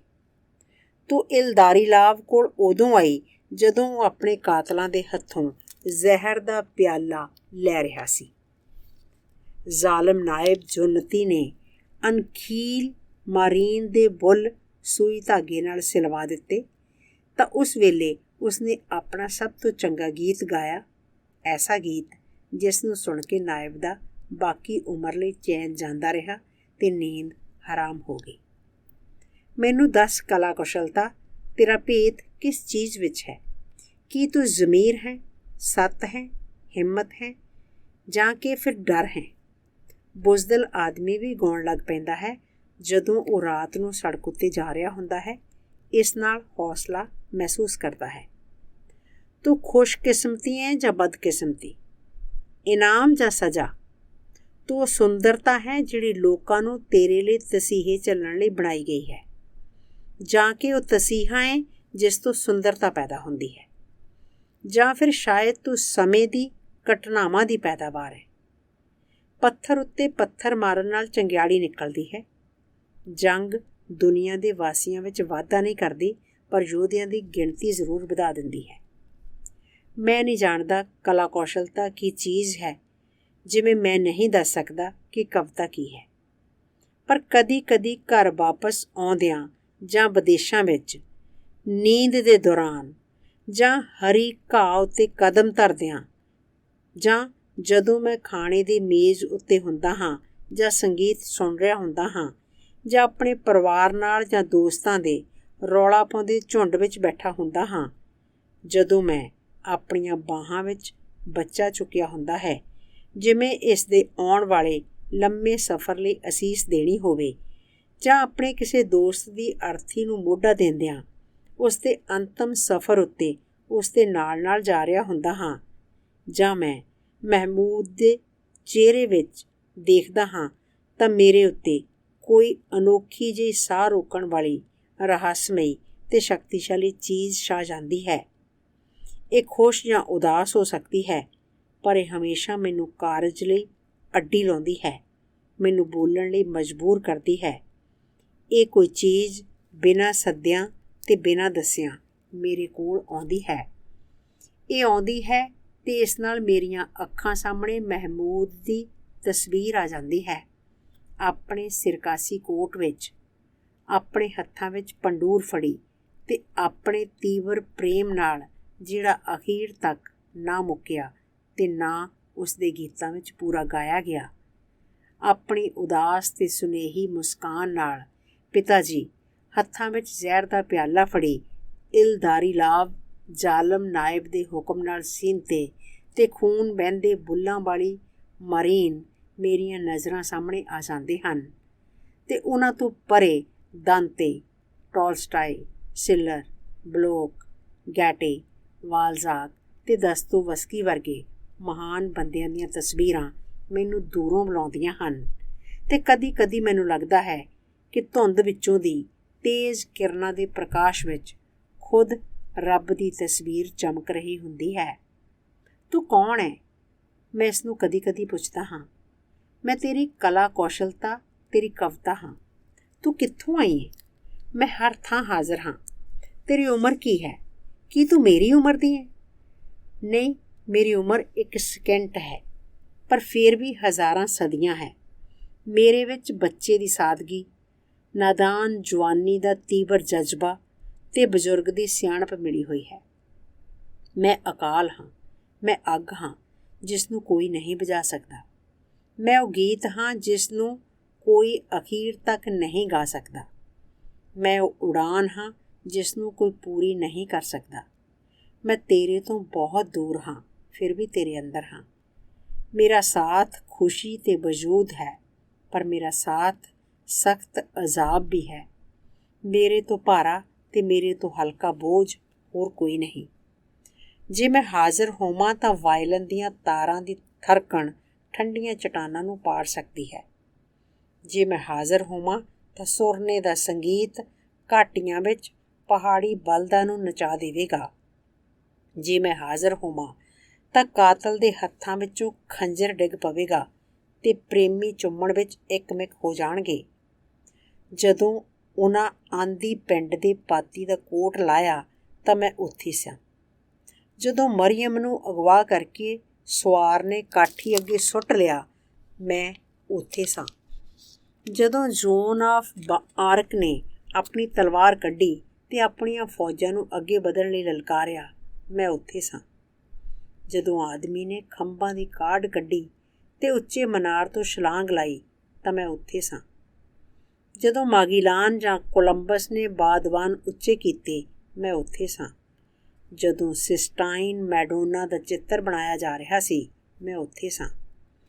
ਮੇਰੀ ਕਰਮ ਭੂਮੀ ਸਾਰੇ ਯੁੱਗ ਅਤੇ ਸਾਰੇ ਦੇਸ਼, ਵੱਖੋ ਵੱਖਰੇ ਮਹਾਂਦੀਪ ਅਤੇ ਰਾਜ ਹਨ, ਪਾਰਟੀਆਂ ਅਤੇ ਸਰਕਾਰਾਂ ਹਨ, ਜਮਾਤਾਂ ਅਤੇ ਕੌਮਾਂ ਹਨ, ਪਰ ਸਭ ਵਿੱਚ ਮਨੁੱਖੀ ਜੀਵ ਹਨ। ਮਨੁੱਖੀ ਜੀਵਾਂ ਦੇ ਮਨ ਅਤੇ ਆਤਮਾਵਾਂ ਹੁੰਦੀਆਂ ਹਨ। ਸਭ ਮਹਾਂਦੀਪਾਂ ਉੱਤੇ ਪਿਆਰ ਅਤੇ ਨਫ਼ਰਤ ਕਰਨਾ, ਦਲੇਰ ਜਾਂ ਬੁਜ਼ਦਿਲ ਹੋਣਾ, ਉੱਚੇ ਸੁੱਚੇ ਜਾਂ ਚਾਲਬਾਜ਼ ਹੋਣਾ, ਸਵੈ ਕੁਰਬਾਨੀ ਵਾਲੇ ਜਾਂ ਗੌਂ ਕੱਢਣ ਵਾਲੇ ਹੋਣਾ, ਪਵਿੱਤਰ ਸੱਚ ਬੋਲਣ ਵਾਲੇ ਜਾਂ ਨਿੰਦਾ ਕਰਨ ਵਾਲੇ ਹੋਣਾ ਉਹਨਾਂ ਦੇ ਲੇਖੇ ਆਇਆ ਹੈ। ਮਨੁੱਖੀ ਜੀਵਾਂ ਦੇ ਮਨ ਅਤੇ ਆਤਮਾਵਾਂ ਇਹ ਮੇਰਾ ਰਣ ਖੇਤਰ ਹਨ, ਮੇਰੀਆਂ ਜਿੱਤਾਂ ਅਤੇ ਮੇਰੀਆਂ ਹਾਰਾਂ ਦਾ ਦ੍ਰਿਸ਼ ਹਨ, ਮੇਰੀਆਂ ਪ੍ਰਾਪਤੀਆਂ ਦਾ ਰਿਕਾਰਡ ਹਨ। ਤਾਂ ਫਿਰ ਮੈਨੂੰ ਸੱਚ ਦੱਸ, ਮੈਂ ਕਿਸ ਚੀਜ਼ ਦੇ ਯੋਗ ਹਾਂ? ਕੀ ਮੈਂ ਉਸ ਬਰਫ਼ ਵਰਗਾ ਹੋਣ ਦਾ ਖਤਰਾ ਨਹੀਂ ਸਹੇੜ ਰਿਹਾ ਜਿਹੜੀ ਸਵੇਰ ਹੋਣ ਤੱਕ ਪਿਘਲ ਜਾਏਗੀ? ਕੀ ਮੈਂ ਉਸ ਘੜੇ ਵਿੱਚ ਪਾਣੀ ਪਾਉਣ ਦੀ ਕੋਸ਼ਿਸ਼ ਨਹੀਂ ਕਰ ਰਿਹਾ ਜਿਸ ਦੇ ਹੇਠਾਂ ਛੇਕ ਹੋਇਆ ਹੈ? ਕੀ ਤੇਰੀ ਅਣਬੁੱਝ ਅੱਗ ਦੀ ਇੱਕ ਵੀ ਚੰਗਿਆੜੀ ਮੇਰੀ ਆਤਮਾ ਵਿੱਚ ਸ਼ਾਮਲ ਹੋਈ ਹੈ?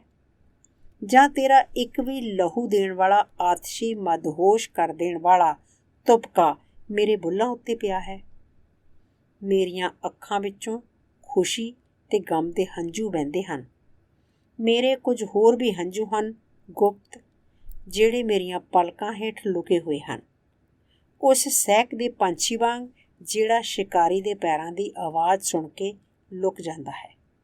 ਅਤੇ ਇਹ ਗੁਪਤ ਹੰਝੂ ਵੀ ਜਾਂ ਪਿਆਰ ਦੇ ਹਨ ਜਾਂ ਦੁੱਖ ਦੇ, ਬਦਕਿਸਮਤੀ ਦੇ ਹਨ ਜਾਂ ਖੁਸ਼ੀ ਦੇ। ਮੈਂ ਖੁਦ ਇੱਕ ਪੈਰ ਜਵਾਨੀ ਵਿੱਚ ਅਤੇ ਦੂਜਾ ਪੈਰ ਬੁਢਾਪੇ ਵਿੱਚ ਰੱਖੀ ਬੈਠਾ ਹਾਂ। ਜਵਾਨੀ ਅਤੇ ਬੁਢਾਪਾ ਹਮੇਸ਼ਾ ਆਪਸ ਵਿੱਚ ਲੜਦੇ ਰਹਿੰਦੇ ਹਨ ਅਤੇ ਮੇਰੀ ਆਤਮਾ ਉਹਨਾਂ ਦਾ ਰਣ ਖੇਤਰ ਹੈ। ਮੇਰਾ ਪਿਆਰ ਚਿਨਾਰ ਜਿਸ ਦੇ ਦੋ ਤਣੇ, ਇੱਕ ਸੁੱਕਾ ਦੂਜਾ ਪੱਤਿਆਂ ਨਾਲ ਹਰਾ ਭਰਾ। ਮੇਰਾ ਪਿਆਰ ਉਕਾਬ ਜਿਸ ਦੇ ਦੋ ਪਰ ਨੇ, ਇੱਕ ਉੱਪਰ ਉੱਡੇ ਦੂਜਾ ਠਾਂ ਡਿੱਗ ਰਿਹਾ। ਮੇਰੇ ਸੀਨੇ ਦੋ ਜ਼ਖਮਾਂ ਦੀ ਪੀੜ ਰਹੇ, ਇੱਕ ਰਾਜੀ ਹੋ ਰਿਹਾ ਦੂਜੇ 'ਚੋਂ ਖੂਨ ਵਹੇ। ਇਹ ਚੱਕਰ ਜੀਵਨ ਦਾ, ਪਹਿਲਾਂ ਖੁਸ਼ੀ ਮਿਲੇ ਫਿਰ ਕਾਹਲੀ ਨਾਲ ਗਮ ਆ ਜਾਵੇ, ਉਸ ਦੀ ਜਗ੍ਹਾ ਲਵੇ। ਜ਼ਿੰਦਗੀ ਦੀਆਂ ਵੀ ਸਰਹੱਦਾਂ ਹੁੰਦੀਆਂ ਹਨ, ਇੱਕ ਲੰਘਦੀ ਜਾਂਦੀ ਹੈ ਪਰ ਸਾਡੇ ਸੁਪਨੇ ਅਥਾਹ ਹੁੰਦੇ ਹਨ। ਮੈਂ ਅਜੇ ਵੀ ਸੜਕ ਕੱਛ ਰਿਹਾ ਹਾਂ, ਪਰ ਮੇਰੇ ਸੁਪਨੇ ਪਹਿਲਾਂ ਹੀ ਘਰ ਪਹੁੰਚ ਚੁੱਕੇ ਹਨ। ਮੈਂ ਆਪਣੀ ਮਹਿਬੂਬ ਨੂੰ ਮਿਲਣ ਜਾ ਰਿਹਾ ਹਾਂ, ਜਦ ਕਿ ਕਲਪਨਾ ਵਿੱਚ ਮੈਂ ਪਹਿਲਾਂ ਹੀ ਉਸ ਦੀ ਗਲਵਕੜੀ ਵਿੱਚ ਹਾਂ। ਮੈਂ ਬੀਤ ਦੀ ਘੜੀ ਵਿੱਚ ਰਹਿ ਰਿਹਾ ਹਾਂ, ਪਰ ਮੇਰੀ ਕਲਪਨਾ ਉੱਡ ਕੇ ਕਈ ਸਾਲ ਅੱਗੇ ਲੰਘ ਚੁੱਕੀ ਹੈ, ਉਹਨਾਂ ਸਰਹੱਦਾਂ ਤੋਂ ਪਾਰ ਜਿੱਥੇ ਜ਼ਿੰਦਗੀ ਹਨੇਰੇ ਵਿੱਚ ਜਾ ਸਮਾਉਂਦੀ ਹੈ। ਮੇਰੀ ਕਲਪਨਾ ਉੱਡ ਕੇ ਸਦੀਆਂ ਅੱਗੇ ਚਲੀ ਜਾਂਦੀ ਹੈ। ਮੇਰੇ ਸੁਪਨੇ ਜਿਹੜਾ ਖੇਤ ਵਾਹੁੰਦੇ ਹਨ, ਉਹ ਉਸ ਖੇਤ ਨਾਲੋਂ ਕਿਤੇ ਜ਼ਿਆਦਾ ਵਿਸ਼ਾਲ ਹੈ ਜਿਹੜਾ ਮੈਂ ਵਾਹੁੰਦਾ ਹਾਂ। ਕਲਾ ਕੌਸ਼ਲਤਾ ਨੂੰ ਕਿਸ ਦੀ ਸੇਵਾ ਕਰਨੀ ਚਾਹੀਦੀ ਹੈ, ਮੇਰੀ ਜਾਂ ਮੇਰੇ ਸੁਪਨਿਆਂ ਦੀ, ਜਿਹੜੇ ਉੱਡ ਕੇ ਮੇਰੇ ਤੋਂ ਇੰਨੀ ਦੂਰ ਜਾ ਚੁੱਕੇ ਨੇ? ਹਾਂ, ਤੂੰ ਅੱਗ ਹੈ ਜਿਸ ਨੂੰ ਕੋਈ ਚੀਜ਼ ਨਹੀਂ ਬੁਝਾ ਸਕਦੀ। ਤੂੰ ਗੀਤ ਹੈ ਜਿਸ ਨੂੰ ਕੋਈ ਅਖੀਰ ਤੱਕ ਨਹੀਂ ਗਾ ਸਕਦਾ। ਕੀ ਮੈਂ ਤੇਰੇ ਯੁੱਗਾਂ ਪੁਰਾਣੇ ਗੀਤ ਵਿੱਚੋਂ ਇੱਕ ਧੁਨ ਉਣ ਸਕਾਂਗਾ, ਮੇਰੀ ਆਪਣੀ ਧੁਨ, ਅਵਾਰ ਧੁਨ? ਫਿਰ ਸ਼ਾਇਦ ਸਾਰਾ ਗੀਤ ਬਥੇਰੇ ਅਮੀਰ ਹੋ ਜਾਏਗਾ। ਕੀ ਮੈਂ ਦਾਗਿਸਤਾਨ ਦੀਆਂ ਟੇਸੀਆਂ ਉੱਤੇ ਤੇਰੀ ਅਣਬੁੱਝ ਲਾਟ ਤੋਂ ਉਧਾਰੀ ਲੈ ਕੇ ਕੋਈ ਨਿੱਕੀ ਜਿਹੀ ਅੱਗ ਬਾਲ ਸਕਾਂਗਾ? ਕੀ ਮੈਂ ਤੇਰੀ ਕਦੀ ਨਾ ਖਤਮ ਹੋਣ ਵਾਲੀ ਉਡਾਉਣ ਲਮਕਾਉਣ ਦੇ ਯੋਗ ਹੋ ਸਕਾਂਗਾ, ਇਹ ਭਾਵੇਂ ਇੱਕ ਚਟਾਨ ਤੋਂ ਦੂਜੀ ਚਟਾਨ ਜਿੰਨੀ ਨਿੱਕੀ ਕਿਉਂ ਨਾ ਹੋਵੇ। ਮੇਰਾ ਆਪਣਾ ਪਿੰਡ ਤਸਾਦਾ ਹੈ, ਜਿਸ ਦਾ ਅਵਾਰ ਬੋਲੀ ਵਿੱਚ ਅਰਥ ਹੈ ਅੱਗ। ਤੂੰ ਕਿੱਥੋਂ ਆਇਆ ਹੈ ਮੁੰਡਿਆ? ਕਿਸੇ ਦੂਜੀ ਔਲ ਦੇ ਬਜ਼ੁਰਗ ਨੇ ਇੱਕ ਵਾਰੀ ਮੈਨੂੰ ਪੁੱਛਿਆ। ਤਸਾਦਾ ਤੋਂ, ਜਿਸ ਦਾ ਉਸਨੇ ਜਵਾਬ ਦਿੱਤਾ। ਪਹਿਲਾਂ ਮੈਨੂੰ ਆਪਣੀਆਂ ਕੁਝ ਕਵਿਤਾਵਾਂ ਸੁਣਾ, ਤਾਂ ਮੈਂ ਤੈਨੂੰ ਦੱਸਾਂਗਾ ਤੂੰ ਅੱਗ ਤੋਂ ਬਣਿਆ ਹੈ ਜਾਂ ਠੰਡੀ ਸੁਆਹ ਤੋਂ। ਸ਼ੰਕਾ ਮੈਨੂੰ ਆ ਮੱਲਦਾ ਹੈ, ਕੀ ਮੈਂ ਉਦੋਂ ਤਾਂ ਨਹੀਂ ਬੁਰਕਾ ਪਾ ਰਿਹਾ ਜਦੋਂ ਠੰਡਾ ਮੌਸਮ ਲੰਘ ਗਿਆ ਅਤੇ ਸੂਰਜ ਲੰਘਦੇ ਬੱਦਲਾਂ ਦੇ ਪਿੱਛੋਂ ਮੁੜ ਬਾਹਰ ਆ ਗਿਆ ਹੈ? ਕੀ ਮੈਂ ਬਲਦ ਦੇ ਚੋਰੀ ਹੋ ਜਾਣ ਤੋਂ ਪਿੱਛੋਂ ਤਾਂ ਨਹੀਂ ਵਾੜੇ ਦੇ ਦਰਵਾਜ਼ੇ ਨੂੰ ਜੰਦਰਾ ਲਾ ਰਿਹਾ? ਕੀ ਮੈਂ ਉਹੀ ਕੁਝ ਦੁਹਰਾ ਰਿਹਾ ਹਾਂ ਜੋ ਕੁਝ ਹਰ ਕੋਈ ਸੈਆਂ ਵਾਰੀ ਸੁਣ ਚੁੱਕਾ ਹੈ? ਕੀ ਮੈਂ ਮਹਿਮਾਨਾਂ ਨੂੰ ਉਦੋਂ ਸੱਦਾ ਦੇ ਰਿਹਾ ਹਾਂ ਜਦੋਂ ਉਹ ਕਿਸੇ ਹੋਰ ਪ੍ਰਾਹੁਣਾਚਾਰੀ ਮੇਜ਼ ਤੋਂ ਵਿਹਲੇ ਹੋ ਕੇ ਉੱਠੇ ਹਨ? ਕੀ ਇਹ ਕਿਤਾਬ ਲਿਖਣੀ ਮੇਰੇ ਲਈ ਸੱਚਮੁੱਚ ਜ਼ਰੂਰੀ ਹੈ? ਨਾ ਲਿਖ, ਜੇ ਤੇਰੇ ਲਈ ਇਹ ਲਿਖਣੀ ਜ਼ਰੂਰੀ ਨਹੀਂ ਤਾਂ। ਕੀ ਮੈਂ ਲਿਖੇ ਬਿਨਾਂ ਰਹਿ ਸਕਦਾ ਹਾਂ? ਕੀ ਬਿਮਾਰ ਆਦਮੀ ਹਾਏ ਹਾਏ ਕਰਨ ਤੋਂ ਰਹਿ ਸਕਦਾ ਹੈ ਜਦੋਂ ਉਸਨੂੰ ਬੇਹੱਦ ਤਕਲੀਫ ਹੋਵੇ? ਕੀ ਖੁਸ਼ ਆਦਮੀ ਮੁਸਕਰਾਏ ਬਿਨਾਂ ਰਹਿ ਸਕਦਾ ਹੈ? ਕੀ ਚੰਨ ਚਾਨਣੀ ਰਾਤ ਦੀ ਚੁੱਪ ਵਿੱਚ ਬੁਲਬੁਲ ਗਾਏ ਤੋਂ ਬਿਨਾਂ ਰਹਿ ਸਕਦੀ ਹੈ? ਨਿੱਘੀ ਤੇ ਬੱਤਰ ਜ਼ਮੀਨ ਵਿੱਚ ਬੀਜ ਦੇ ਫੁੱਟਣ ਤੋਂ ਪਿੱਛੋਂ ਕੀ ਘਾਹ ਦਾ ਤਿਣਕਾ ਵਧੇਰੇ ਰੁਕਣੋਂ ਰਹਿ ਸਕਦਾ ਹੈ? ਗਰਮ ਸੂਰਜ ਦੀ ਤਪਸ਼ ਨਾਲ ਕਿਆਰੀਆਂ ਦੇ ਨਿੱਘੇ ਹੋ ਜਾਣ ਤੋਂ ਪਿੱਛੋਂ ਕੀ ਫੁੱਲ ਖਿੜਨੋਂ ਰਹਿ ਸਕਦੇ ਹਨ? ਕੀ ਬਰਫ਼ ਲੱਦੀਆਂ ਟੀਸੀਆਂ ਦੇ ਢਲਣ ਤੋਂ ਪਿੱਛੋਂ ਪਹਾੜੀ ਨਦੀਆਂ ਸਮੁੰਦਰ ਵੱਲ ਦੌੜ ਲਾਉਣ ਤੋਂ ਰਹਿ ਸਕਦੀਆਂ ਹਨ, ਜਿਨ੍ਹਾਂ ਦੇ ਪਾਣੀ ਆਪਣੇ ਸ਼ਰੀਲੇ ਰਾਹ ਉੱਤੇ ਪੱਥਰਾਂ ਨੂੰ ਉਲਟਾਉਂਦੇ ਜਾਂਦੇ ਹਨ? ਕੀ ਅੱਗ ਬਲਣੋਂ ਰੁਕ ਸਕਦੀ ਹੈ ਜਦੋਂ ਟਾਹਣੀਆਂ ਸੁੱਕ ਚੁੱਕੀਆਂ ਹਨ ਅਤੇ ਭਾਂਬੜ ਨੇ ਉਹਨਾਂ ਨੂੰ ਆਪਣੀ ਲਪੇਟ ਵਿੱਚ ਲੈ ਲਿਆ ਹੈ? ਆਪਣੇ ਬਚਪਨ ਵਿੱਚ ਮੈਂ ਬਲਦੀ ਅੱਗ ਦੀਆਂ ਲਾਟਾਂ ਨੂੰ ਪਿਆਰ ਕਰਨਾ ਸਿੱਖਿਆ। ਰਾਤ ਵੇਲੇ ਗਡਰੀਆਂ ਦੀ ਅੱਗ ਨੂੰ, ਦਰਿਆਵਾਂ ਦੇ ਕੰਢਿਆਂ ਉੱਤੇ ਜਾਂ ਪਹਾੜਾਂ ਦੇ ਪੈਰਾਂ ਵਿੱਚ ਬਲਦੀਆਂ ਅੱਗਾਂ ਨੂੰ, ਨਾਲ ਦੇ ਪਹਾੜ ਦੀਆਂ ਟੀਸੀਆਂ ਤੋਂ ਉੱਪਰੋਂ ਲਪਕਦੀਆਂ ਅੱਗਾਂ ਨੂੰ ਜਾਂ ਚੁੱਲ੍ਹੇ ਵਿੱਚ ਕੰਬਦੀਆਂ ਲਾਟਾਂ ਨੂੰ ਵੀ। ਮੈਂ ਜਾਣਦਾ ਹਾਂ ਅੱਗ ਸ਼ੁਰੂ ਕਰਨੀ ਅੱਧਾ ਕੰਮ ਹੈ ਅਤੇ ਸਾਰੀ ਲੰਮੀ ਅਤੇ ਭੈੜੀ ਸਿਆਲੀ ਰਾਤ ਵਿੱਚ ਇਸ ਨੂੰ ਬਲਦੀ ਰੱਖਣਾ ਕਿਤੇ ਜ਼ਿਆਦਾ ਮੁਸ਼ਕਲ ਹੈ। ਮੈਨੂੰ ਮਹਿਸੂਸ ਹੁੰਦਾ ਹੈ ਕਿ ਮੇਰੇ ਦਿਲ ਵਿੱਚ ਅੱਗ ਹੈ। ਮੈਨੂੰ ਕੀ ਕਰਨਾ ਚਾਹੀਦਾ ਹੈ ਅਤੇ ਕਿਵੇਂ ਵਰਤਣਾ ਚਾਹੀਦਾ ਹੈ ਕਿ ਇਹ ਅੱਗ ਨਾ ਬੁਝੇ, ਜਲਦੀ ਹੀ ਭਸਮ ਨਾ ਹੋ ਜਾਏ, ਦੂਜਿਆਂ ਤੱਕ ਆਪਣਾ ਨਿੱਘ ਪਹੁੰਚਾਉਣ ਤੋਂ ਵੀ ਪਹਿਲਾਂ ਜਾਂ ਹਨੇਰੇ ਵਿੱਚ ਅਜਨਬੀਆਂ ਦਾ ਰਾਹ ਰੁਸ਼ਨਾਉਣ ਤੋਂ ਵੀ ਪਹਿਲਾਂ। ਆਪਣੀ ਕਲਾ ਕੌਸ਼ਲਤਾ ਨੂੰ ਕਾਇਮ ਰੱਖਣ ਲਈ ਅਤੇ ਪੱਕਿਆਂ ਕਰਨ ਲਈ ਮੈਨੂੰ ਕੀ ਕਰਨਾ ਚਾਹੀਦਾ ਹੈ? ਪਿਤਾ ਜੀ ਦੀਆਂ ਯਾਦਾਂ ਵਿੱਚੋਂ। ਇੱਕ ਪਰਬਤਵਾਸੀ ਪਿਤਾ ਜੀ ਨੂੰ ਮਿਲਣ ਆਇਆ। ਮੈਂ ਲਿਖਣ ਉੱਤੇ ਹੱਥ ਅਜਮਾਇਆ ਹੈ, ਉਹ ਬੋਲਿਆ, ਅਤੇ ਮੈਨੂੰ ਯਕੀਨ ਹੋ ਗਿਆ ਹੈ ਕਿ ਮੈਂ ਲਿਖ ਸਕਦਾ ਹਾਂ, ਪਰ ਮੈਨੂੰ ਪਤਾ ਨਹੀਂ ਲੱਗਦਾ ਕਿ ਸੱਚਮੁੱਚ ਦੀ ਕਵਿਤਾ ਲਿਖਣੀ ਕਿਵੇਂ ਸ਼ੁਰੂ ਕਰਾਂ। ਪਿਤਾ ਜੀ ਨੇ ਜਵਾਬ ਦਿੱਤਾ, ਵਾਇਲਨ ਨੂੰ ਸੁਰ ਕਰਨ ਦੇ ਯੋਗ ਹੋਣਾ ਹੀ ਕਾਫੀ ਨਹੀਂ, ਇਸ ਨੂੰ ਵਜਾਉਣਾ ਵੀ ਆਉਣਾ ਚਾਹੀਦਾ ਹੈ। ਖੇਤ ਰੱਖਣਾ ਹੀ ਕਾਫੀ ਨਹੀਂ, ਇਸ ਨੂੰ ਵਾਹੁਣਾ ਬੀਜਣਾ ਵੀ ਆਉਣਾ ਚਾਹੀਦਾ ਹੈ। ਕਵਿਤਾਵਾਂ ਲਿਖਣ ਲਈ ਮੈਨੂੰ ਕੀ ਕਰਨਾ ਚਾਹੀਦਾ ਹੈ? ਕੀ ਕਰਨਾ ਚਾਹੀਦਾ ਹੈ? ਕੰਮ ਕਰਨ ਲਈ ਬੈਠਣਾ ਚਾਹੀਦਾ ਹੈ। ਸ਼ੁਕਰੀਆ ਦੋਸਤੋ।